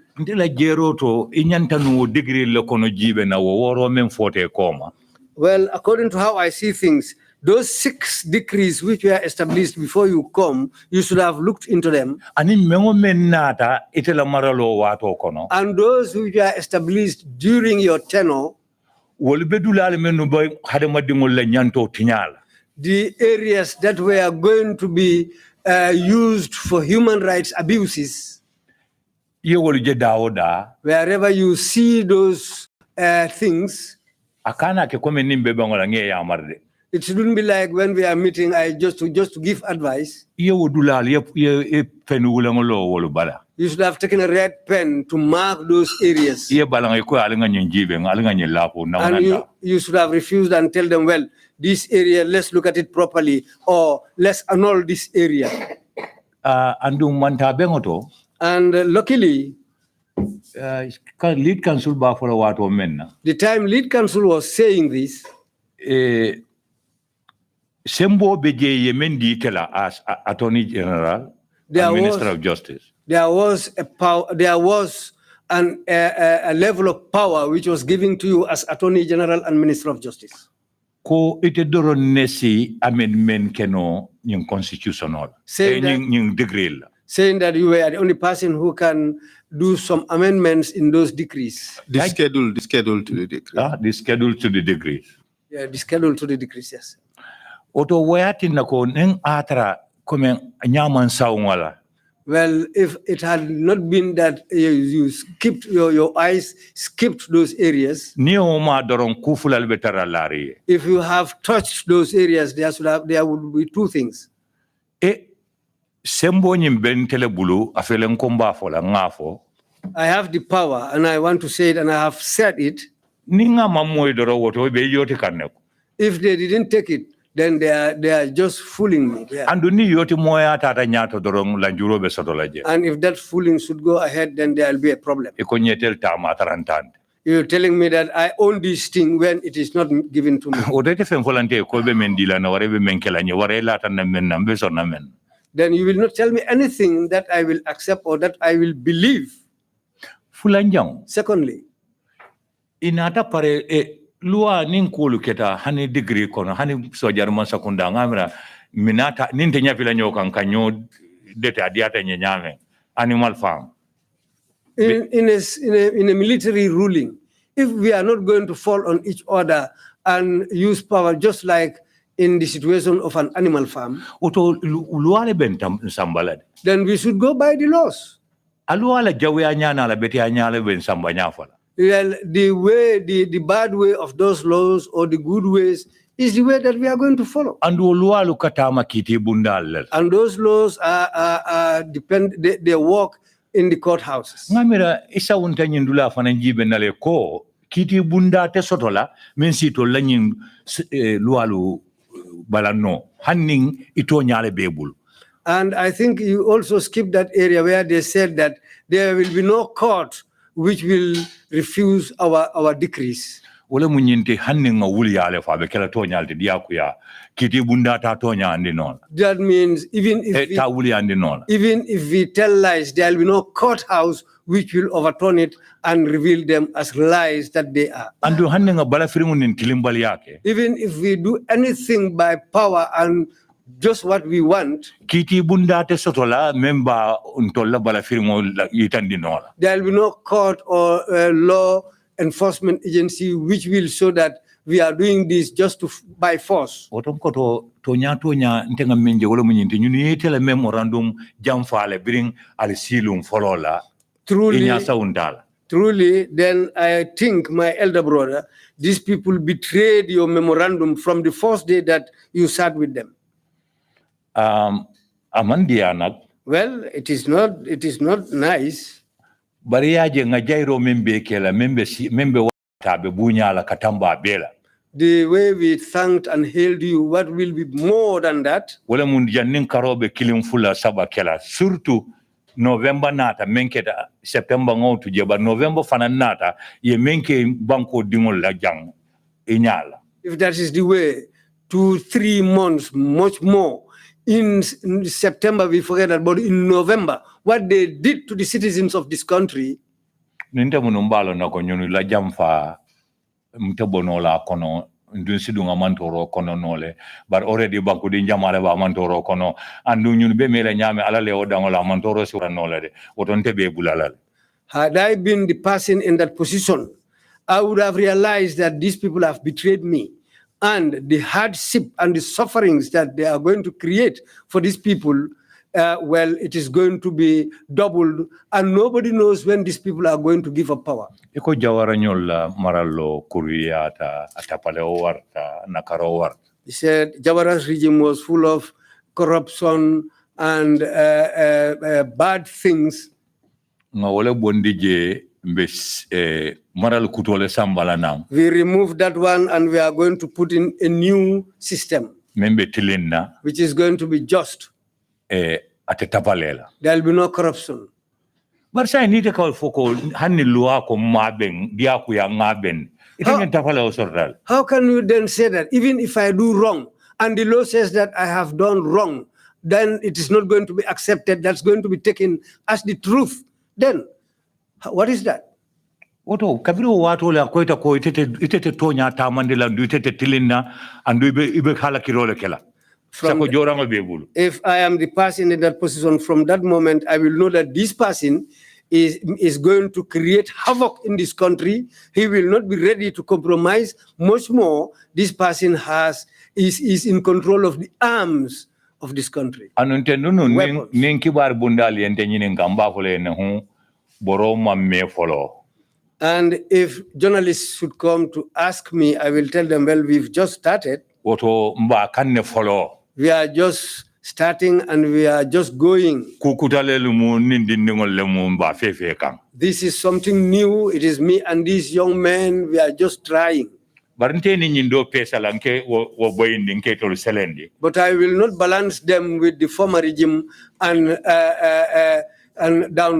downgrade the former regime and take them up and try to hail and praise them.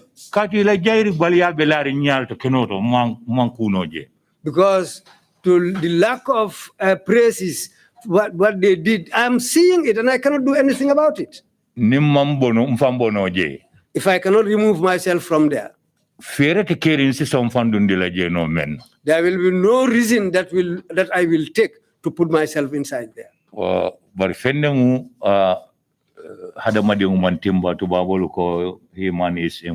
Human is fallible. As the white man said, no man is perfect.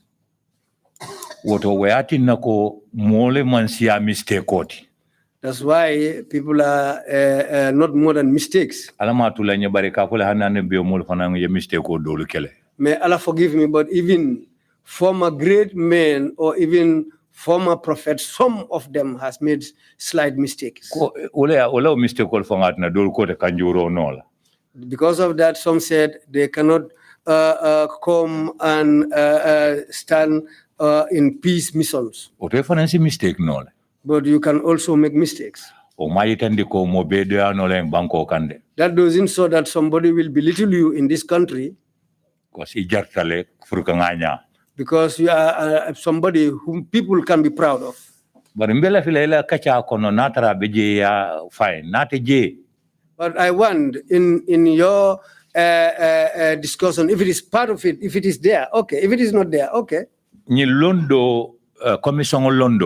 The establishment of this commission, anything that is important in it, slogan say never again.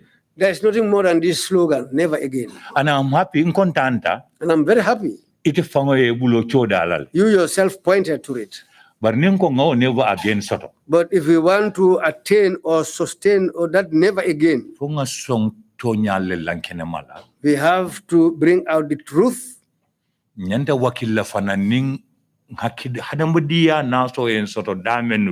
And we should agree that wherever we've made mistakes, let's agree to them.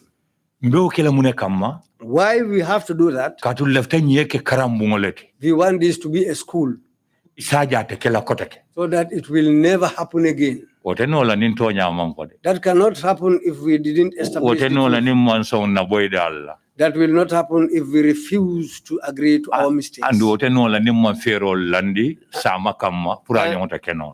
that will not happen if we fail to make plans and preparations for tomorrow. Thank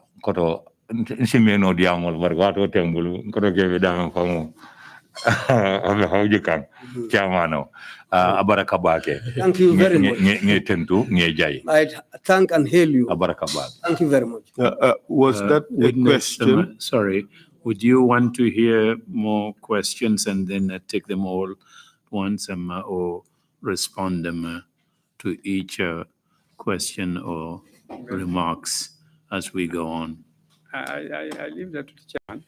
You leave that to me. Commissioner Kinte, it is very important issues. Commissioner Kinte, they are not questions, but it is very important. Indeed. Issues. Commissioner Kinte, one of I mbiri am solo. And I'm grateful to him for his observation and his and what he has said about me. I'm very grateful. I'm touched. I'm moved by his. He is concluded that we all make mistakes. jeexal na fa moo waxee fa moo jeexal waxam bi mu ne képp ku nekk di nga mën a am juumte. To err is human, to forgive divine. te nit noonu la mel di nga juum ba pare noonu la dunda mel rek. What I suffered in New Zealand. Lima sona New Zealand. 24 hours ahead of our times. ñoom benn fana nekk seen diggante ak suñu waxtu bi fii. There was a point when I was ready to die. dem na ba àggana waxtu boo xam ne pare woon naa sax pour dee. That was when I reached real freedom. mooy waxtu boobu bi ma demee ba am suma boppa. When I reached real freedom, life and death was equal to me. bi nga demee ba ma demee ba ma am suma boppa dee ak dunda yëpp dañ emoon ci man. No, when death and life meant the same thing to me. That was when I achieved freedom. mooy dee ak dunda dafa emoon dañ emoon ci man mooy ci ca laa amoon suma boppa.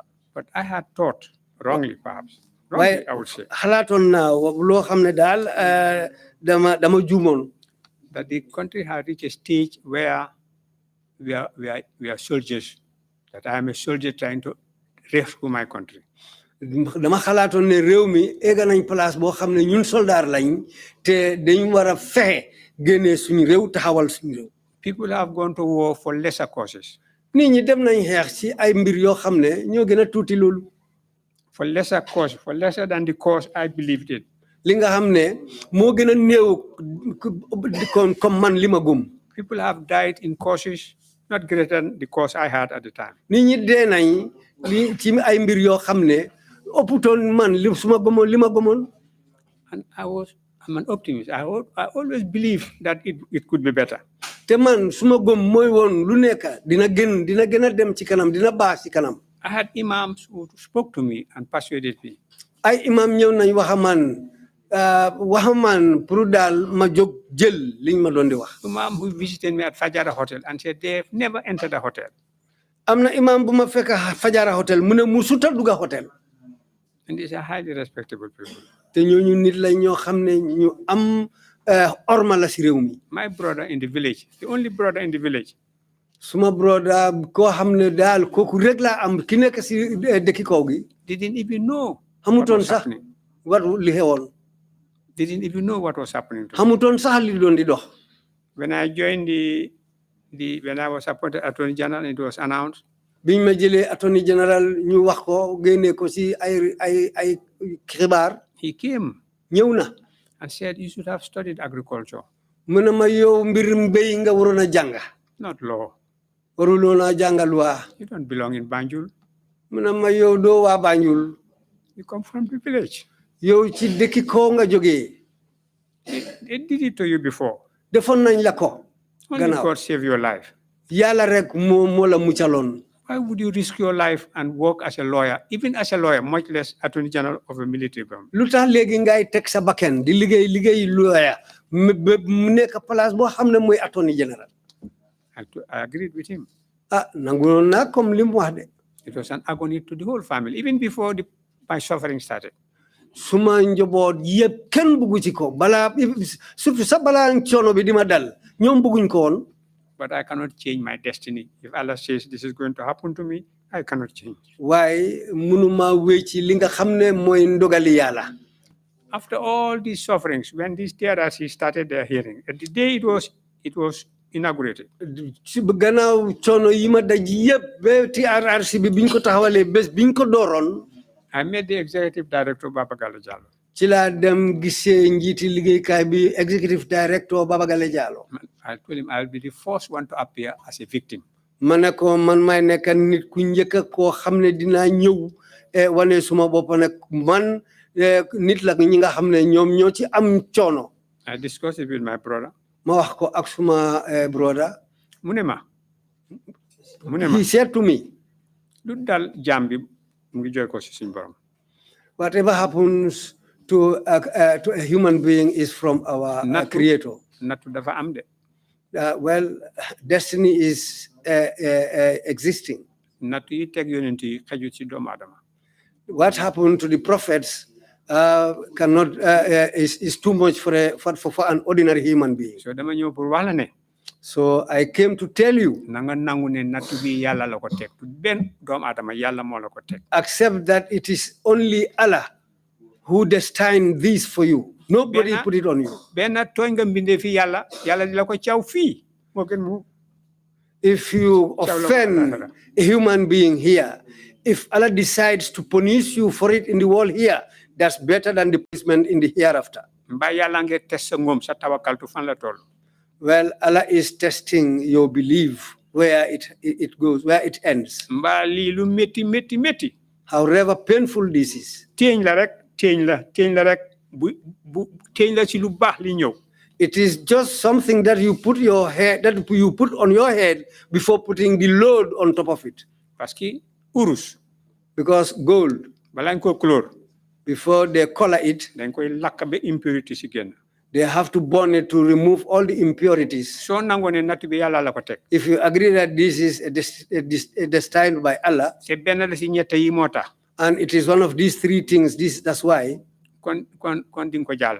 Then you will transcend this. So jappé nak ne yalla la dom adama mo la ko tek. If you think that it is because of a human being, kon sango mankina. then your belief is zero. Te mun nga fogg ne diw la sax te diw joju tegul ko. You might even think it is so and so person, and when it is not that person, te du xecc yow. And that will not be good for you. Gob ci yalla rek moy tax li nga survive ko. It is only Allah who can make you survive this. So bima ne may nek the first victim pour ñew bi before the TRRC. Why saying that I'll be the first victim coming to the TRRC? Suma mag joñu na ma dedet.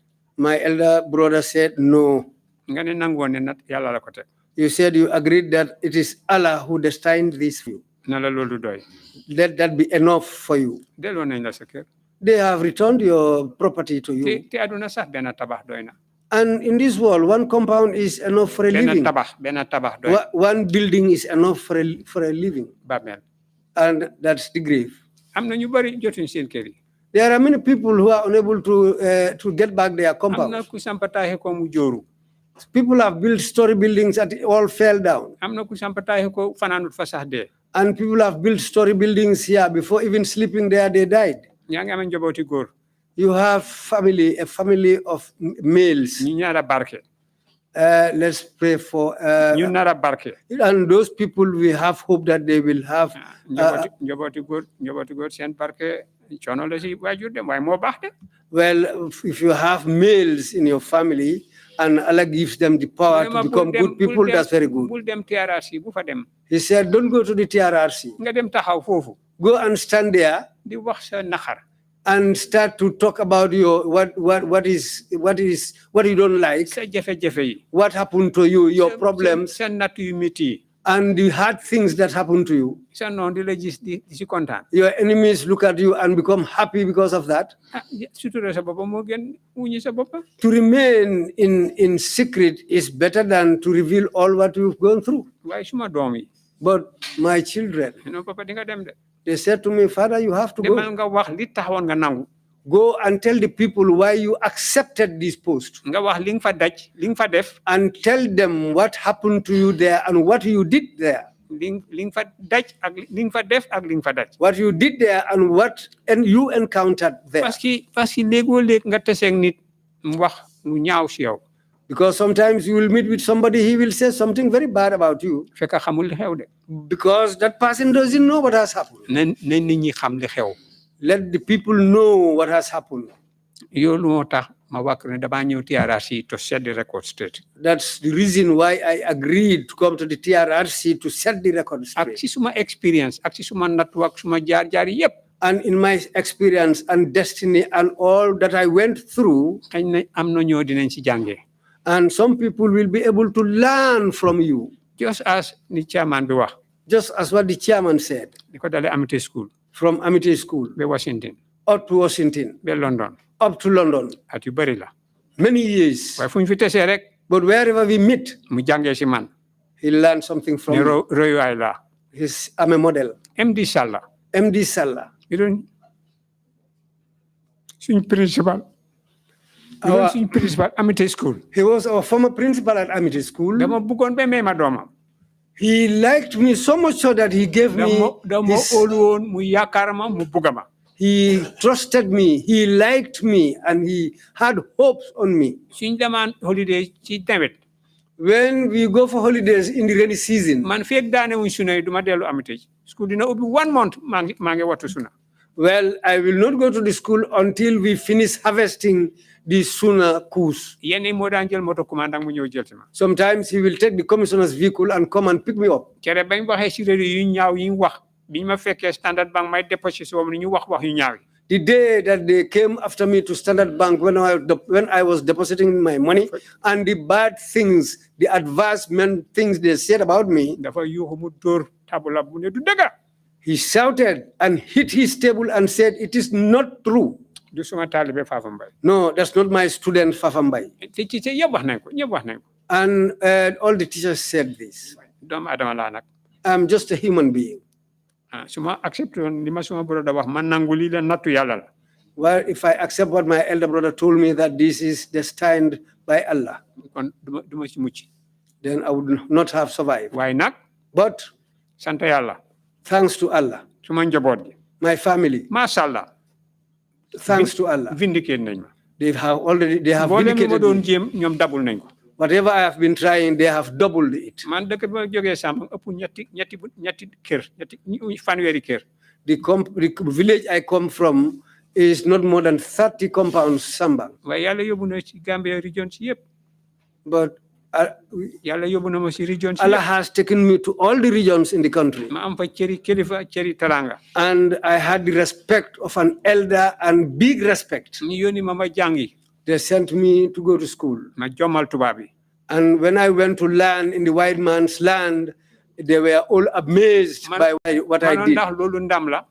I said, that's something which is great. mu ñëw nekk disaster And it turned out to be disaster. ma nangu ko I agreed, I took it. ma in faith. teseeg fi ndee yónni ñi ñoo tànn si ñoom ma teseeg ñoom foofale muy Angleterre I met with people whom they sent there. I met with them in the UK. ma duubal la ma doon def seen réew te boo ñoom seen tànneef yi dañ yónni foofu I doubled what I was doing, and they picked their representatives and sent them there. ñu jël suma moto They took my vehicle. biñ ma génnee suma kër When they evicted me, dañ jël suma moto they took my vehicle. Basiru Jawara Basiru Jawara jox ma accommodation 4 years ci hotel gave me 4 years, gave me accommodation for 4 years. mu jox ma moto boo xam ne moo gënoon moto biñ jël ci suma loxo He gave me a vehicle which was far more better than the vehicle that they took from me. benn arab jógee Kuwait One Arab man came from all the way from Kuwait, jox ma Pajero gave me a Pajero. teguñ ci ñaari at Before 2 years, suma doom yónnee ma Land Rover my son sent a Land Rover for ci me. lawyers yeeg judges yi man rek a see dawal Land Rover Among the lawyers and judges, I was the only suma person jógee doon driving a New Land Zealand Rover. ak natt boobale If I hadn't come with that destiny from New Zealand, ndam dama am Angleterre duma ko am the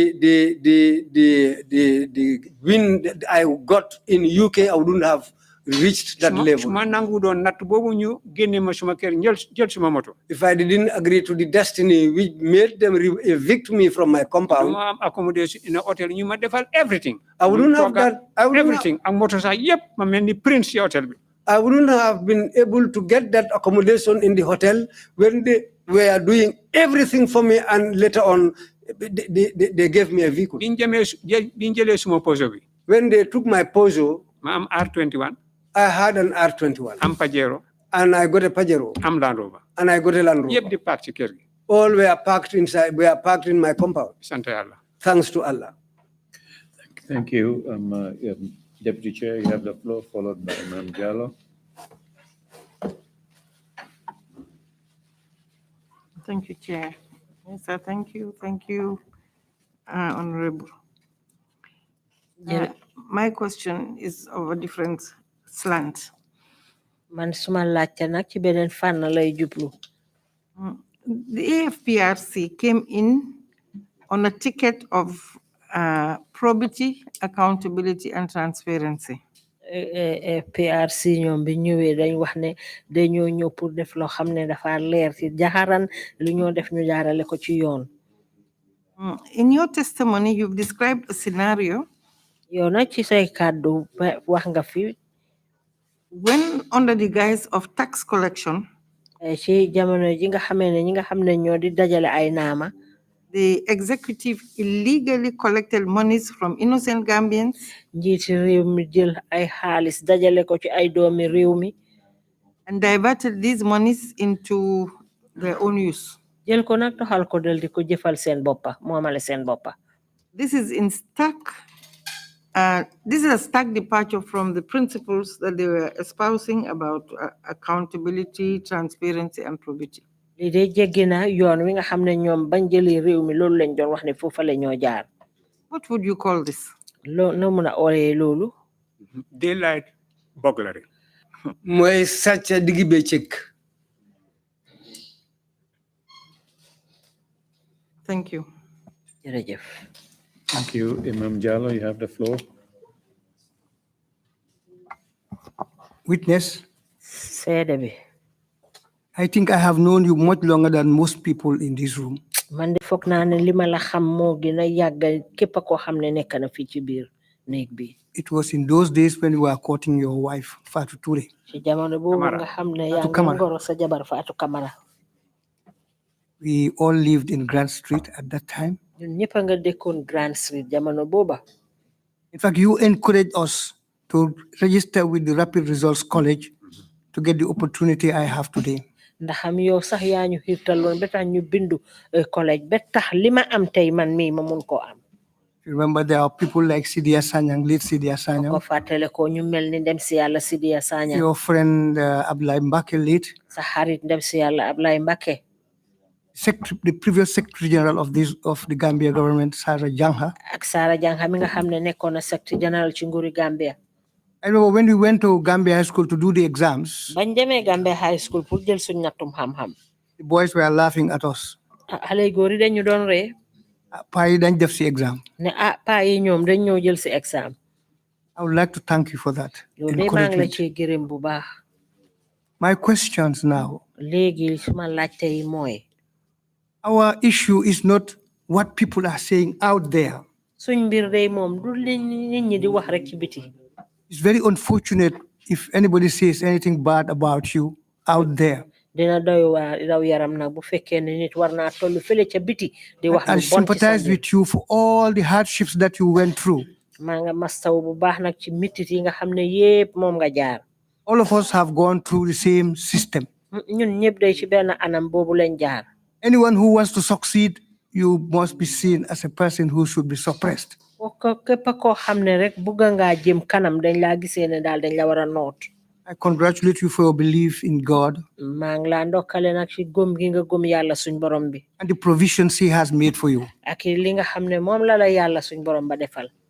But my issue is waaye nag suma xalaat mooy. decrees that were passed li nga xam ne mooy luwaa yi ñu while you were in office. jamono ba nga nekk ci office ba.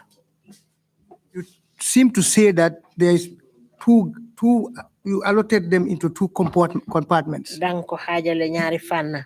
The first one is personal responsibility. bu njëkk ba mooy yow sa taxawaay yow sa boppa. And the other one is the collective responsibility. benn bi nag mooy loo xam ne da ngeen ko def ci mbooloo. I want you to clarify these two for the commission dama bëgg nga leeralal ma ñaar yi pour commission so that we can know bu ko defee ñu mun a xam.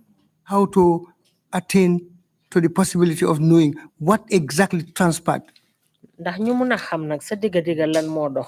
And what is your responsibility in terms of the personal and collective responsibility. ak yow lan mooy woon sa taxawaay ci yow taxawaay bi nga jëlal sa bopp ak bi ngeen jël ci mbooloo. Thank you very much. jërëjëf. Thank you, Imam. jërëjëf Imam. I have said my conditions at the time I accepted to serve like any other patriotic Gambian. waxoon sarta yi ma yi taxoon pour ma jël liggéey bi comme ni képp koo xam ne doomi réew mi lii la te bëgg nga sa réew. I agree with Commissioner Kinte that I was betrayed. nangu naa li commissioner Kinte wax ne man dañ ma jàmbu. And like most people, I also suffered. Comme ni ñeneen ñi man daal sonoon naa. I didn't join them to suffer. bokkuma ak ñoom pour ma dem foofu daj fa coono. I joined them to relieve suffering. dama bokk ak ñoom pour génnee coono ci kaw nit ñi. So the process of the passage of decrees bi doon di taxawal decree yooyu. In a cabinet government, there is collective responsibility. Cabinet si nguur bu am cabinet dafa am li nga xam ne ñoom ñëpp ñi nekk ci cabinet bi ñoom ñëpp a koo bokka. The only difference with the civilian government was that instead of parliament, we now had the council.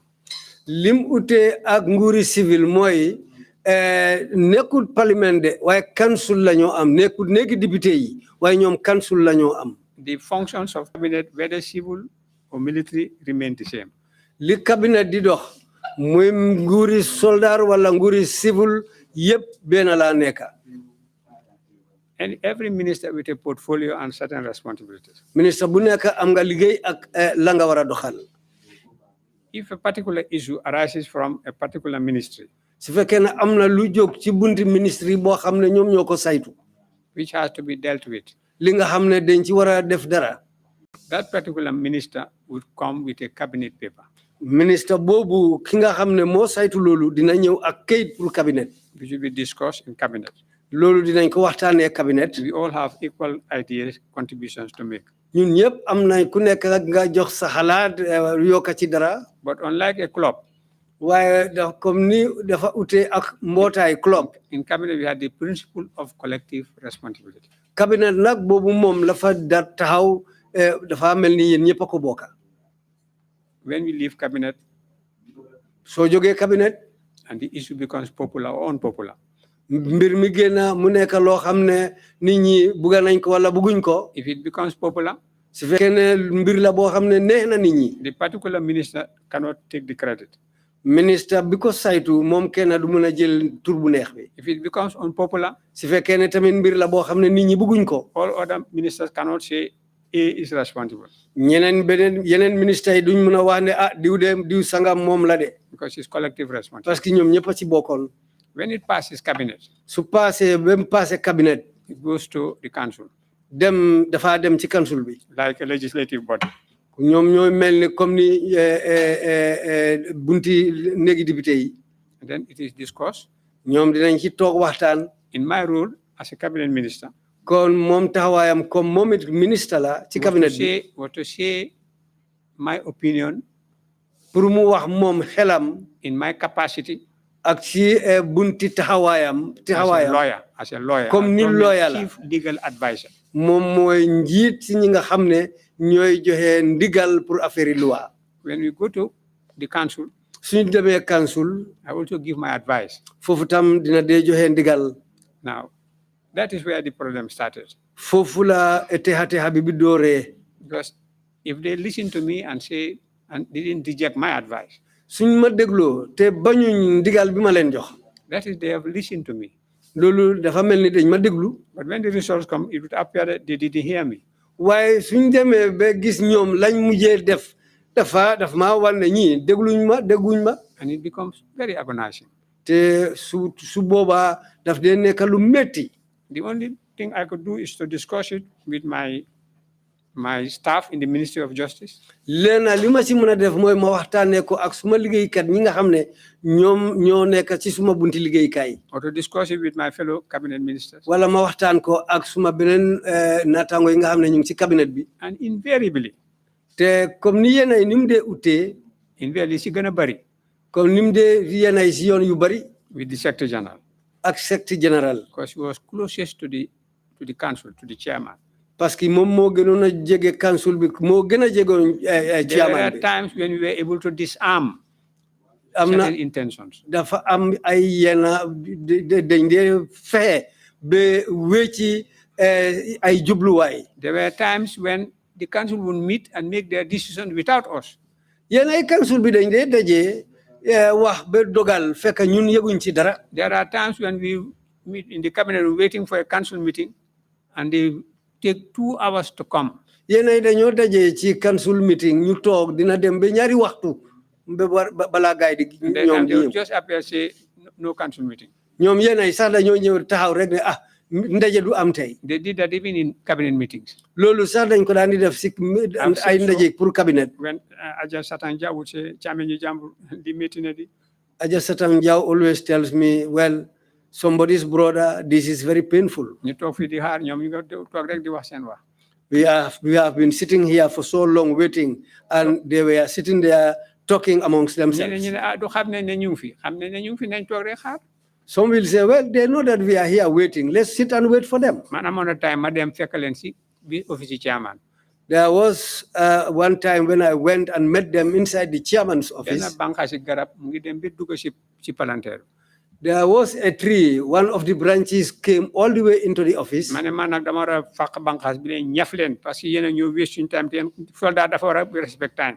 I said I should have cut this branch of this tree and beat you up because you soldiers are wasting our time.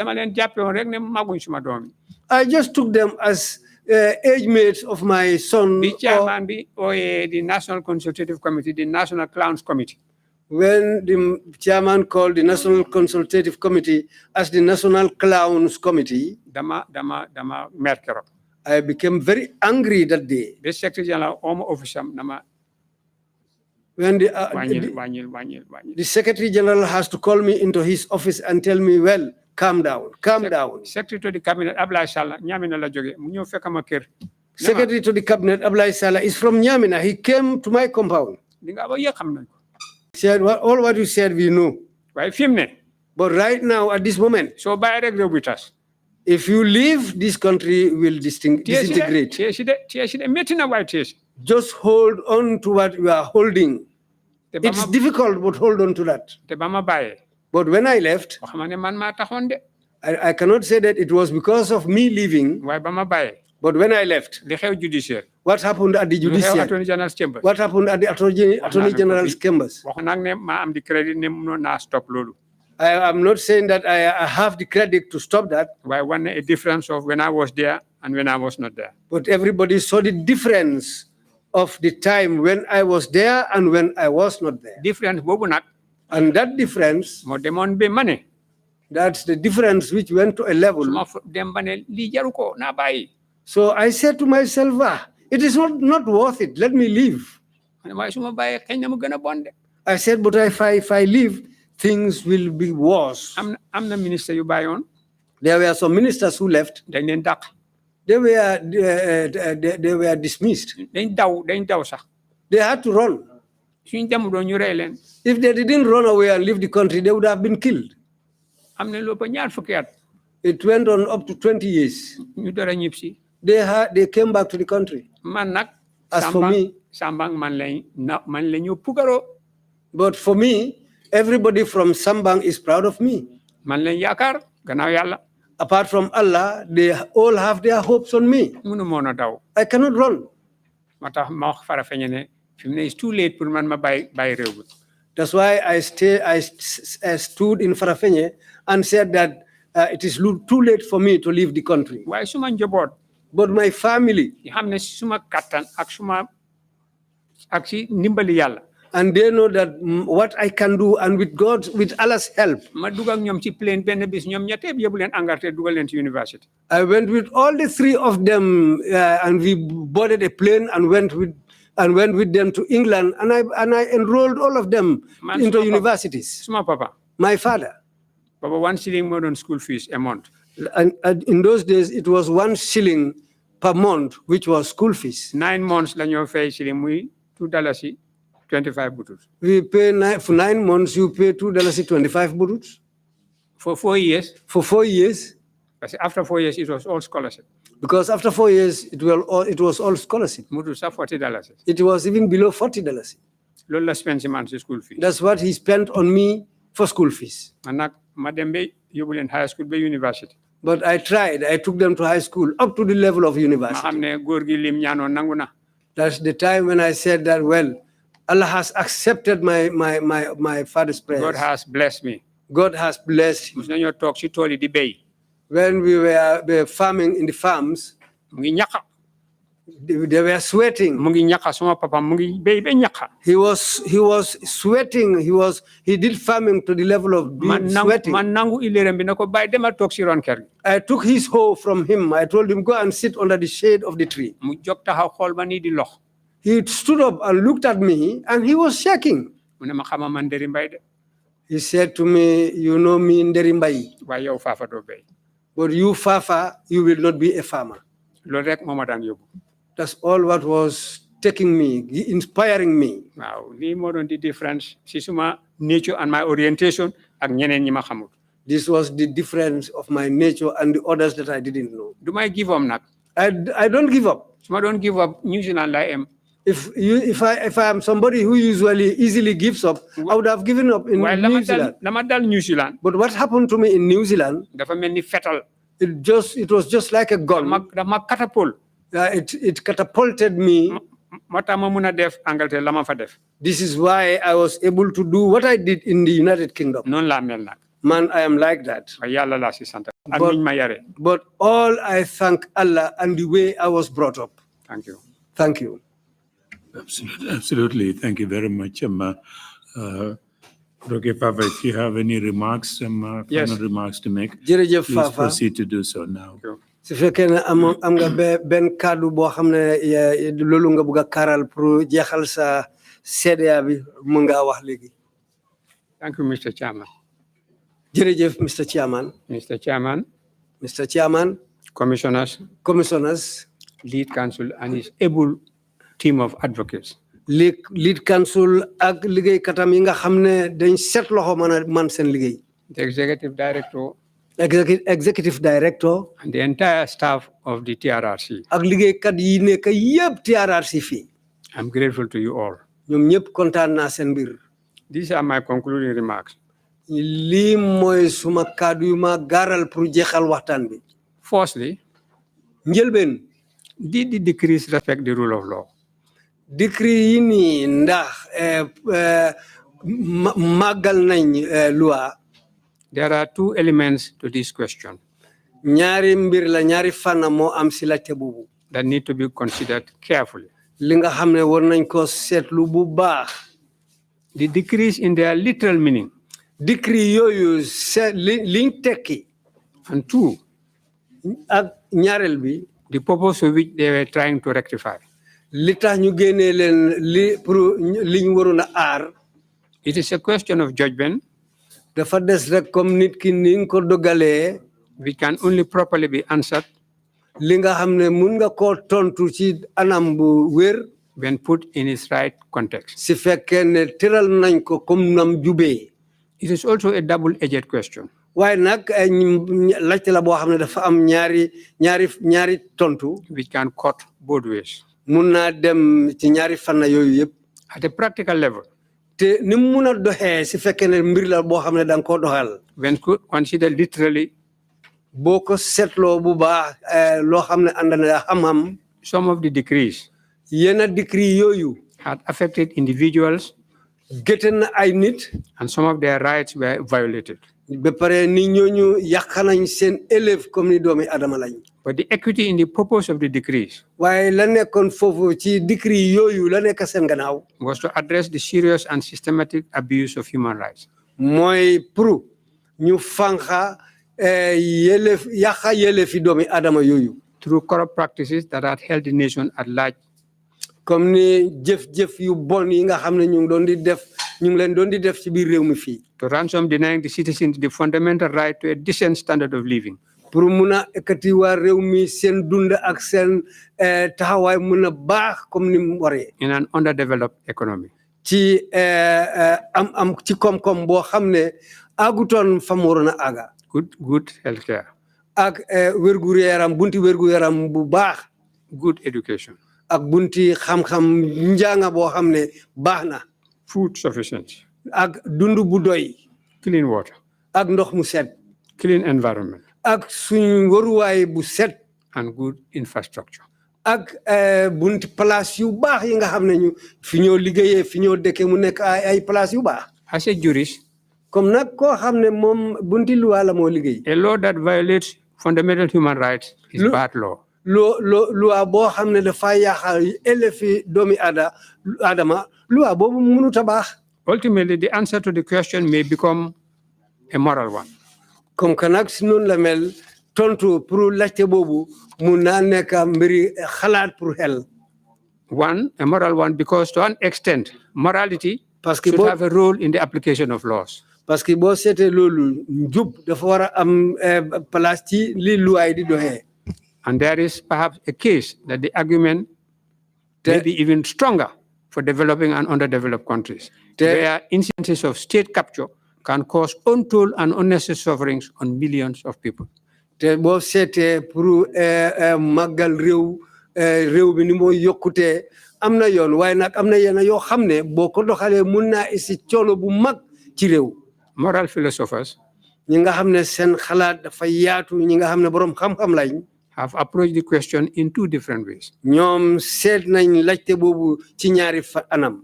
Confucius, the great Chinese philosopher, Confucius boo xam ne borom xam-xam bu mag la koo xam ne Chinese la.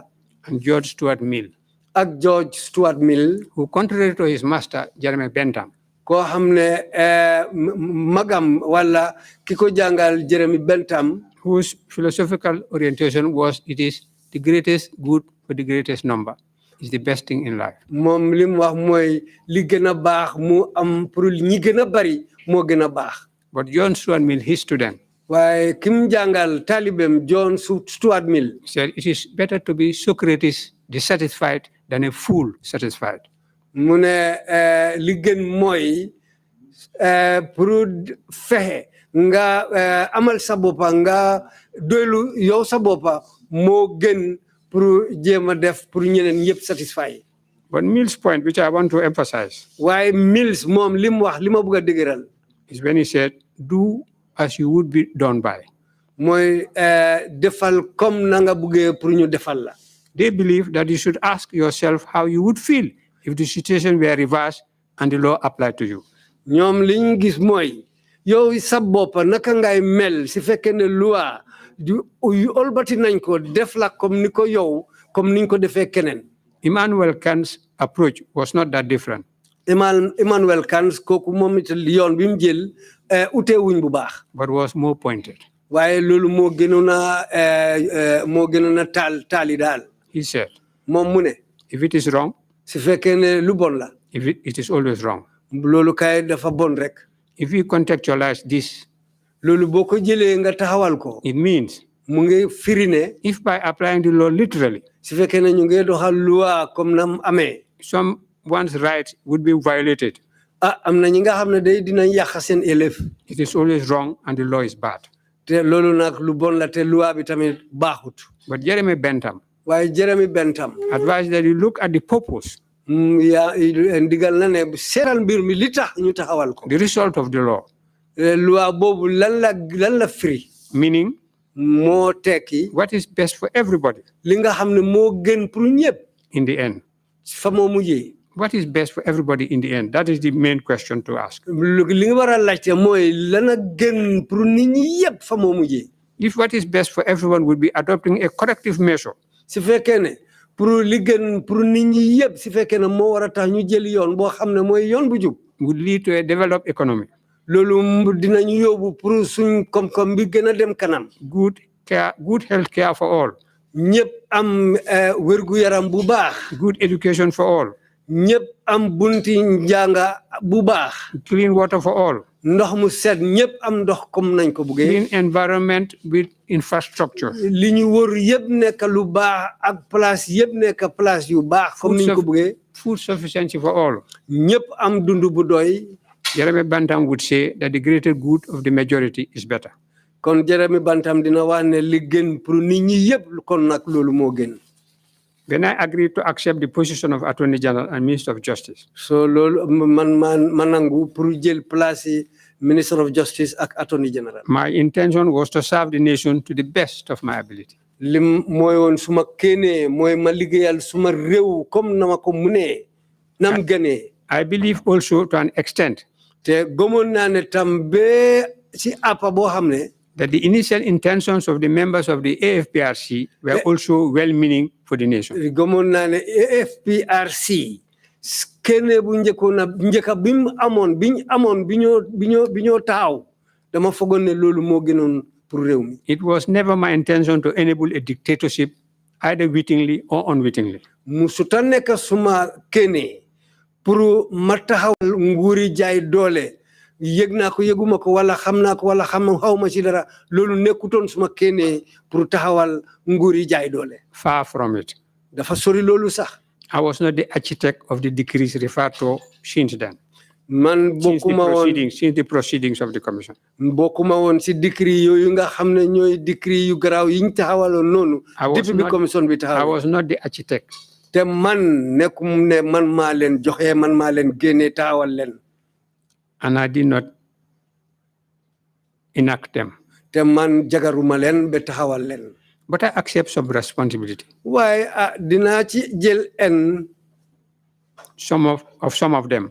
Why do you de dina ci jël But I accept some of them were introduced during my tenure as Attorney General and Minister of Justice. Dina ci jël yi nga xamne taxawal nañ len bima nekké Minister of Justice and for that I take full responsibility with clear conscience that I had strongly advised against any law that I was aware of or had considered would violate fundamental human rights. Te ci ko lolu dina jël en bi ci kaw ne kene bu set la amone te joxe na ndigal bu set pour liñ wara def niñ wara démé ak liñ wara doxale mbir yoyu ci kaw lu set la nek ak lu jub kene bobu la amé won. I had stayed in my position as Attorney General and Minister of Justice for a relatively short period of time. Waxtu bu neew la def ci place bobu nek Attorney General and Minister of Justice. Unfortunately, waaye comme ni mbir yi demee ci beneen yoon.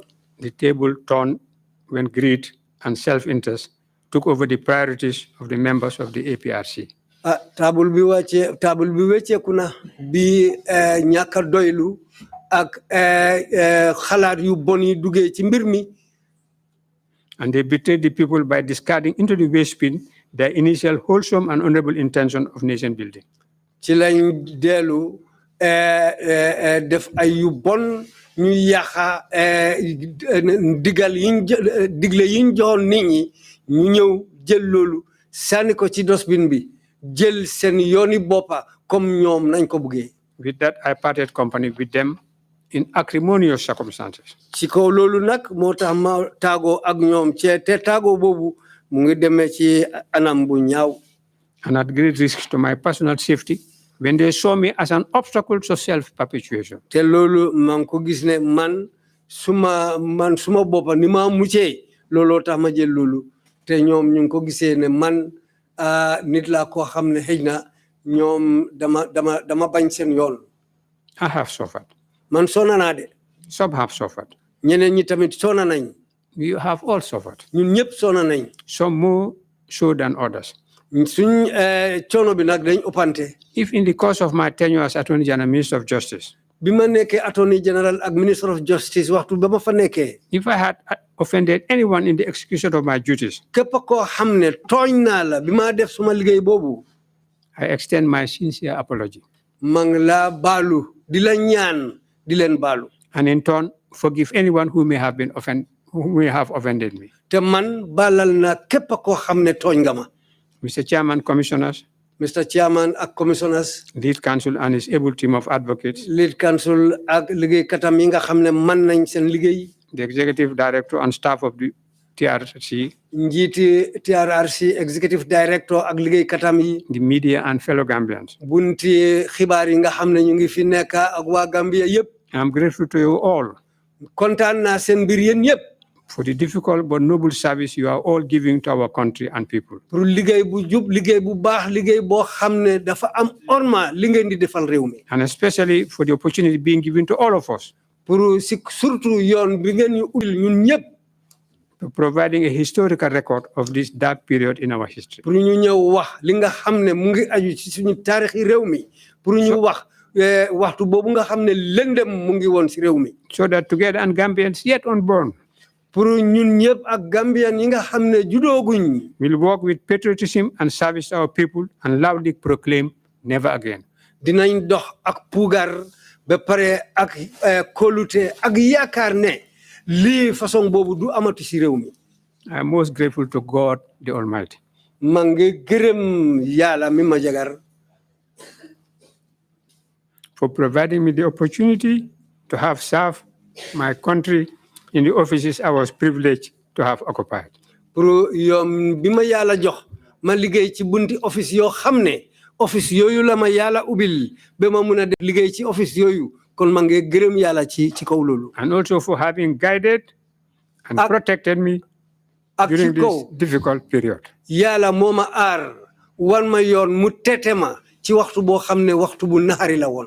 I'm also grateful to the mass of my fellow countrymen and women for their support and sympathy. ma ngi gërëm waa réew mi ñëpp ñi nga xam ne taxawal nañ ma taxawee nañ ma ba pare ñu tete ma ci kaw loolu ma ngi leen di gërëm ñoom ñëpp ci seen taxawaay bu baax boobu. I therefore remain on my stand a proud son of this land. ben tey ma ngi des ci taxawaay boo xam ne man doomi réew mi la moo xam ne mun naa puugaroo réew mi. Uncowed and unbowed either by hopes or by fears. koo xam ne amul lu ko yaaxa muy yaakaar wala muy loo xam ne lu tiitange la. Mr. Chairman, as a young man, I saw visions. Mr. Chairman, bi ma nekkee ndaw dama amoon gis-gis. Visions of a new nation. Gis-gis boo xam ne réew mu ees laa gisoon. With a glorious tradition. ak aada boo xam ne aada bu jàmpala. An historic past rising up again to the challenges of our times. ak kene boo xam ne dinañ dem ci kanam am yokkute loo xam ne suñu waxtu bi lim ñu may pour ñu mun a def dina dem ci kanam. Visions of a beautiful nation. Gis-gis boo xam ne mooy réew bu baax réew mu dem kanam. Straddled by the waters of a mighty river. réew boo xam ne géej gu am doole moo ñu wóor. Imagine again in the west of the Sudan. li nga xam ne mu ngi faaxee ko li nga xam ne mu ngi faaxee ko ci sow janta bu Sudan. As the potential regional capital of the 5 nations of Senegambia. nekk capital boo xam ne juróomi réew yi nekk tundi Senegambia fii mooy seen capital. With love of freedom in its sinews to suffer wrong no more and to write the history of our ancestors. pour ñu gis ne buñ sonaati te ñu fexe ñi nga xam ne ñooy suñu waajur yi passé ñu bind seen taarix ak ni ñoo demee ci kanam. As a young man, I saw visions. bi ma nekkee ndaw amoon naa gis-gis. I did not doubt that as an old man, I shall dream dreams. aw ma ñaari xel ne su ma demee comme ni ma nekkee mag ben tey ma ngi gis ma ngi gënta lu baax. That some of the dreams I shall dream must be of my relentless struggles for the development of a fuller life in the service of my country and people. Gënta yooyu nekk nañ gënta boo xam ne mooy kene bi ma am pour ma fexe def suma këpp kàttan liggéey yu baax yoo xam ne mun naa ko defal suma réew pour ma mën a def liggéey yooyu. I trust that as I dream my dreams amid the protection of the law and the security of justice for the weak, the meek, and the poor. te gënta yooyu li ma ci xalaat mooy def joxe ndimbal def suma képp kàttan dimbale ñi nga xam ne dañ niw doole mun a luñ seen boppa ma def ni ma war a def ak li ma war a def pour ñooñu tam seen mbir ni moo baaxee mu mun a dem kanam. And I pray that we guard our laws and keep our faith. ma That ngee there is ñaan always peace, prosperity, peace, progress, and prosperity for all. ma ngee ñaan suñu luwaay ñu taxawal leen li nga xam ne dinañu dimbale aar ñu am jaama jëm kanam ak yokkute si réew mi. My advice to fellow Gambians would be, li ma digal waa Gambia mooy 1, benn we need strong institutions, dañ soxla bunti liggéeykaay yu dëgër especially the executive, surtout bunta boo xam ne mooy bunti njiiti réew. the legislature, bunta boo xam ne suñ bunti mooy suñ néegi député yi and the judiciary ak suñ bunti atekaay yi. that would maintain and represent loolu dina taxawal te dina nekk loo xam ne li moo wane the necessary checks and balances, li nga xam ne mooy peese liñ am ak ni moo demee. including but not limited to the vibrant pursuit of prioritized objectives in health, te loolu tam agriculture, education, dinañu and gën a communication. dimbale ñu dooleel suñ xalaat ak suñ jëf-jëf pour mbiri mbéy mbiri xam-xam jànga ak mbiri wérgu yaram Health and communication, ak mbiri jokkoo so that the interests of the nation can be preserved. pour réew mi seen itte ñu mun koo taxawal mun ko yóbbu ci kanam. 2, ñaar the public service, bunti liggéeykaay bi a public service that is effective, bunti liggéeykaay réew boo xam ne am na doole mu ngi dëgër efficient, mu ngi baax dynamic, mu ngi am doole ni moo doxee am war a demee noonu productive and responsive to national goals and objectives. mu nekk bunti liggéeykaay boo xam ne mu ngi jur lu baax mu ngi isi koom-koom mu ngi yóbbu réew mi ca kanam. The role of the public service as succinctly defined by Dr. Jide Balogun, bunti liggéeykaay boo xam ne Dr. Jide Balogom comme ni mu ko waxee. an eminent scholar and researcher, is, quote, kooku jàngkat la te daf dee gistu du gestu ak comme li mu waxoon.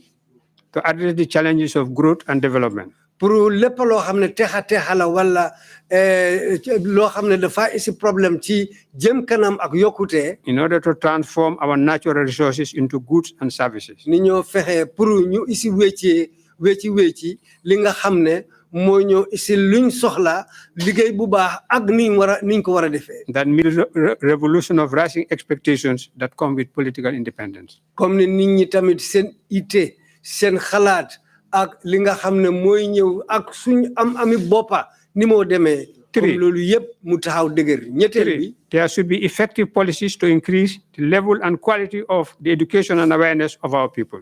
dafa war a am ay sarta yu dëgër yu baax yu jàmpa li nga xam ne moo ñoo isil yokkute xalaat bu baax ak taxawaay yu baax ak liggéey yu baax suñu réew. Especially in matters of social justice, economic development, science and technology. li nga xam ne surtout li dem ci nit ñi seen ni amee suñ boppa suñ ni ñoo dundee ak ni ñoo yóbboo réew mi ak ni ñoo liggéeyee ak comme niñ soxla ni moo amee si réew mi. 4, discipline. ñeneen mooy nekk mbiri yar. There cannot be development without discipline. yokkute dina naxari de si fekkee ne yar amut. And when I say discipline, I mean not only social discipline. su ma waxee yar nekkul ne ci boori nit ñi rek de social discipline. But also economic discipline. waaye dafa war a am tamit yar ci suñ koom-koom gi. Political discipline. dañ war a am yar ci bunti politique. And discipline in law enforcement. dañ war a am yar ci li suñoo doxalee suñ luwaay yi. Love of country and a strong sense of discipline. dañ ni ñu buggee suñu réew ak ba pare doomi réew comme xalaat bu dëgër bi mu war a amal réewam. And finally, fa maa jeexalee. the Gambia is a big village. Gambia dafa mel ni dëkk bu rëy. In which we must continue to foster tolerance. dëkk boo xam ne nañ continuer di wàccee suñ bopp ñu nangu ñu daal ñu déggoo suñ ñu ni neen. Forgiveness. ñu balalante. And reconciliation. ba pare ñu delluwaat déggoo jàppante ñu juboo. If ever. si fekkee ne dina musa am. And especially. surtout. In the situation and times we are. si waxtu biñ dëkkee nii léegi si jamono ji. Mr. Chairman, thank you. jërëjëf Mr. Chairman. Thank you very much indeed, Kutoke Fafa, for your testimony. Thank you very much. Jërëjëf Mr. Fafa. si sa kàddu yi. And for the very wise concluding remarks you just made. kàddu yu rafet yi nga xam ne moom nga tëjee. We appreciate your taking time. We've taken almost 3 days of your time jël na ñetti fan ci sa ay waxtu. to come and help us fulfill our mandate. pour nga ñëw dimbale ñu ngir ñu mun a matal li nga xam ne moom lañ ñu sant. In creating a historical record of what exactly happened in this country during 22 years. ndax ñu mun a feeñal lépp loo xam ne moo daan dox fii ci biir réew mi ci ñaar fukki at ak ñaar yi ñoo gëstu. We thank you very much, Emma, for your contribution. ñu ngi laa gërëm bu baax ci sa ndolleen bu am solo bi. Council, you have some submissions to make. If you do, please proceed. Yes, Mr. Chair, we would want to go through the exhibits. Yes, indeed. Yes, just a second.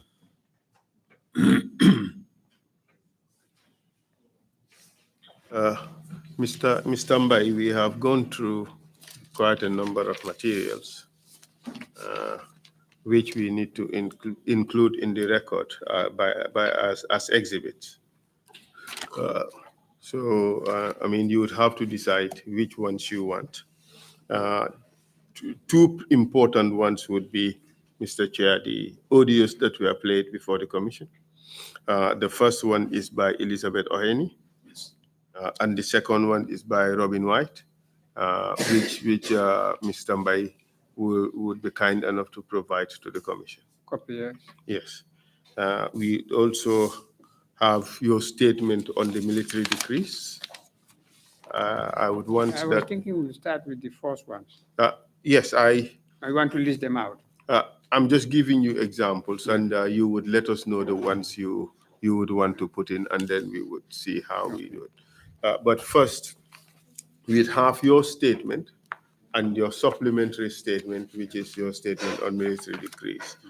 We would have the two audios. We would also have your letter of appointment and letter of dismissal. We would have your letter to Victoria University. Your letter to Victoria. That is a very important one. And to the yes. Secretary of Scholarship Committee. Yes, letter to Secretary of Scholarship Committee. The excerpts from Theo Elias. The excerpt from Theo Elias. Yes. You remember that quotation you made? Kipling. No, the one from Theo Elias. Yeah, I'll give you of the chapter. Okay, yes. All right. And Hassan Jallo's. That one we have the book. And yesterday I referred to as the genesis of the assets evaluation something. I made photocopies. Yes. That one we have the book, so we can make excerpts. But if you can photocopy, you give it to me. So I'll first gather all this material from you, and then I would present it to the commission. Maybe in your absence, but be rest assured that all of them, we would make the application to put all of them in, and we will get the relevant exhibit and some numbers. Of the issues are so large, I may not have, if you will be able to help me here. Yes. Get them photocopied. Yes, we'll be able to help you do that. Thank you. On that note, perhaps, Mr. Chair, we can take the usual break, and then we take it from there. Yes, thank you very much. And is it okay to grant your applications in advance, or should we wait? I'd rather you wait until you see the material. I would rather and do then that you're also. able to rule on it. Yeah. I also have the. Thank you very much. The photograph of our. Yes, we would take that. Yeah. Yes, I would settle the materials with you, and then I would present them. Thank you very much. All right. Thank you very much. The next public hearing would be on Monday. Council, is that the case? And we will continue our meetings. Or do you have the afternoon witness ready? It's now 2:30. Yes, I know. By the time we have the 1 hour break for prayers and so on, it would be 3:30. Time would be too short to call another witness. Yeah. So on Monday. So Monday, sharp 10 o'clock in the morning, we will resume our public hearings. Thank you all very much indeed, and thank you again, Dr. Fafa. Thank you. Meeting is adjourned. Thank you. I can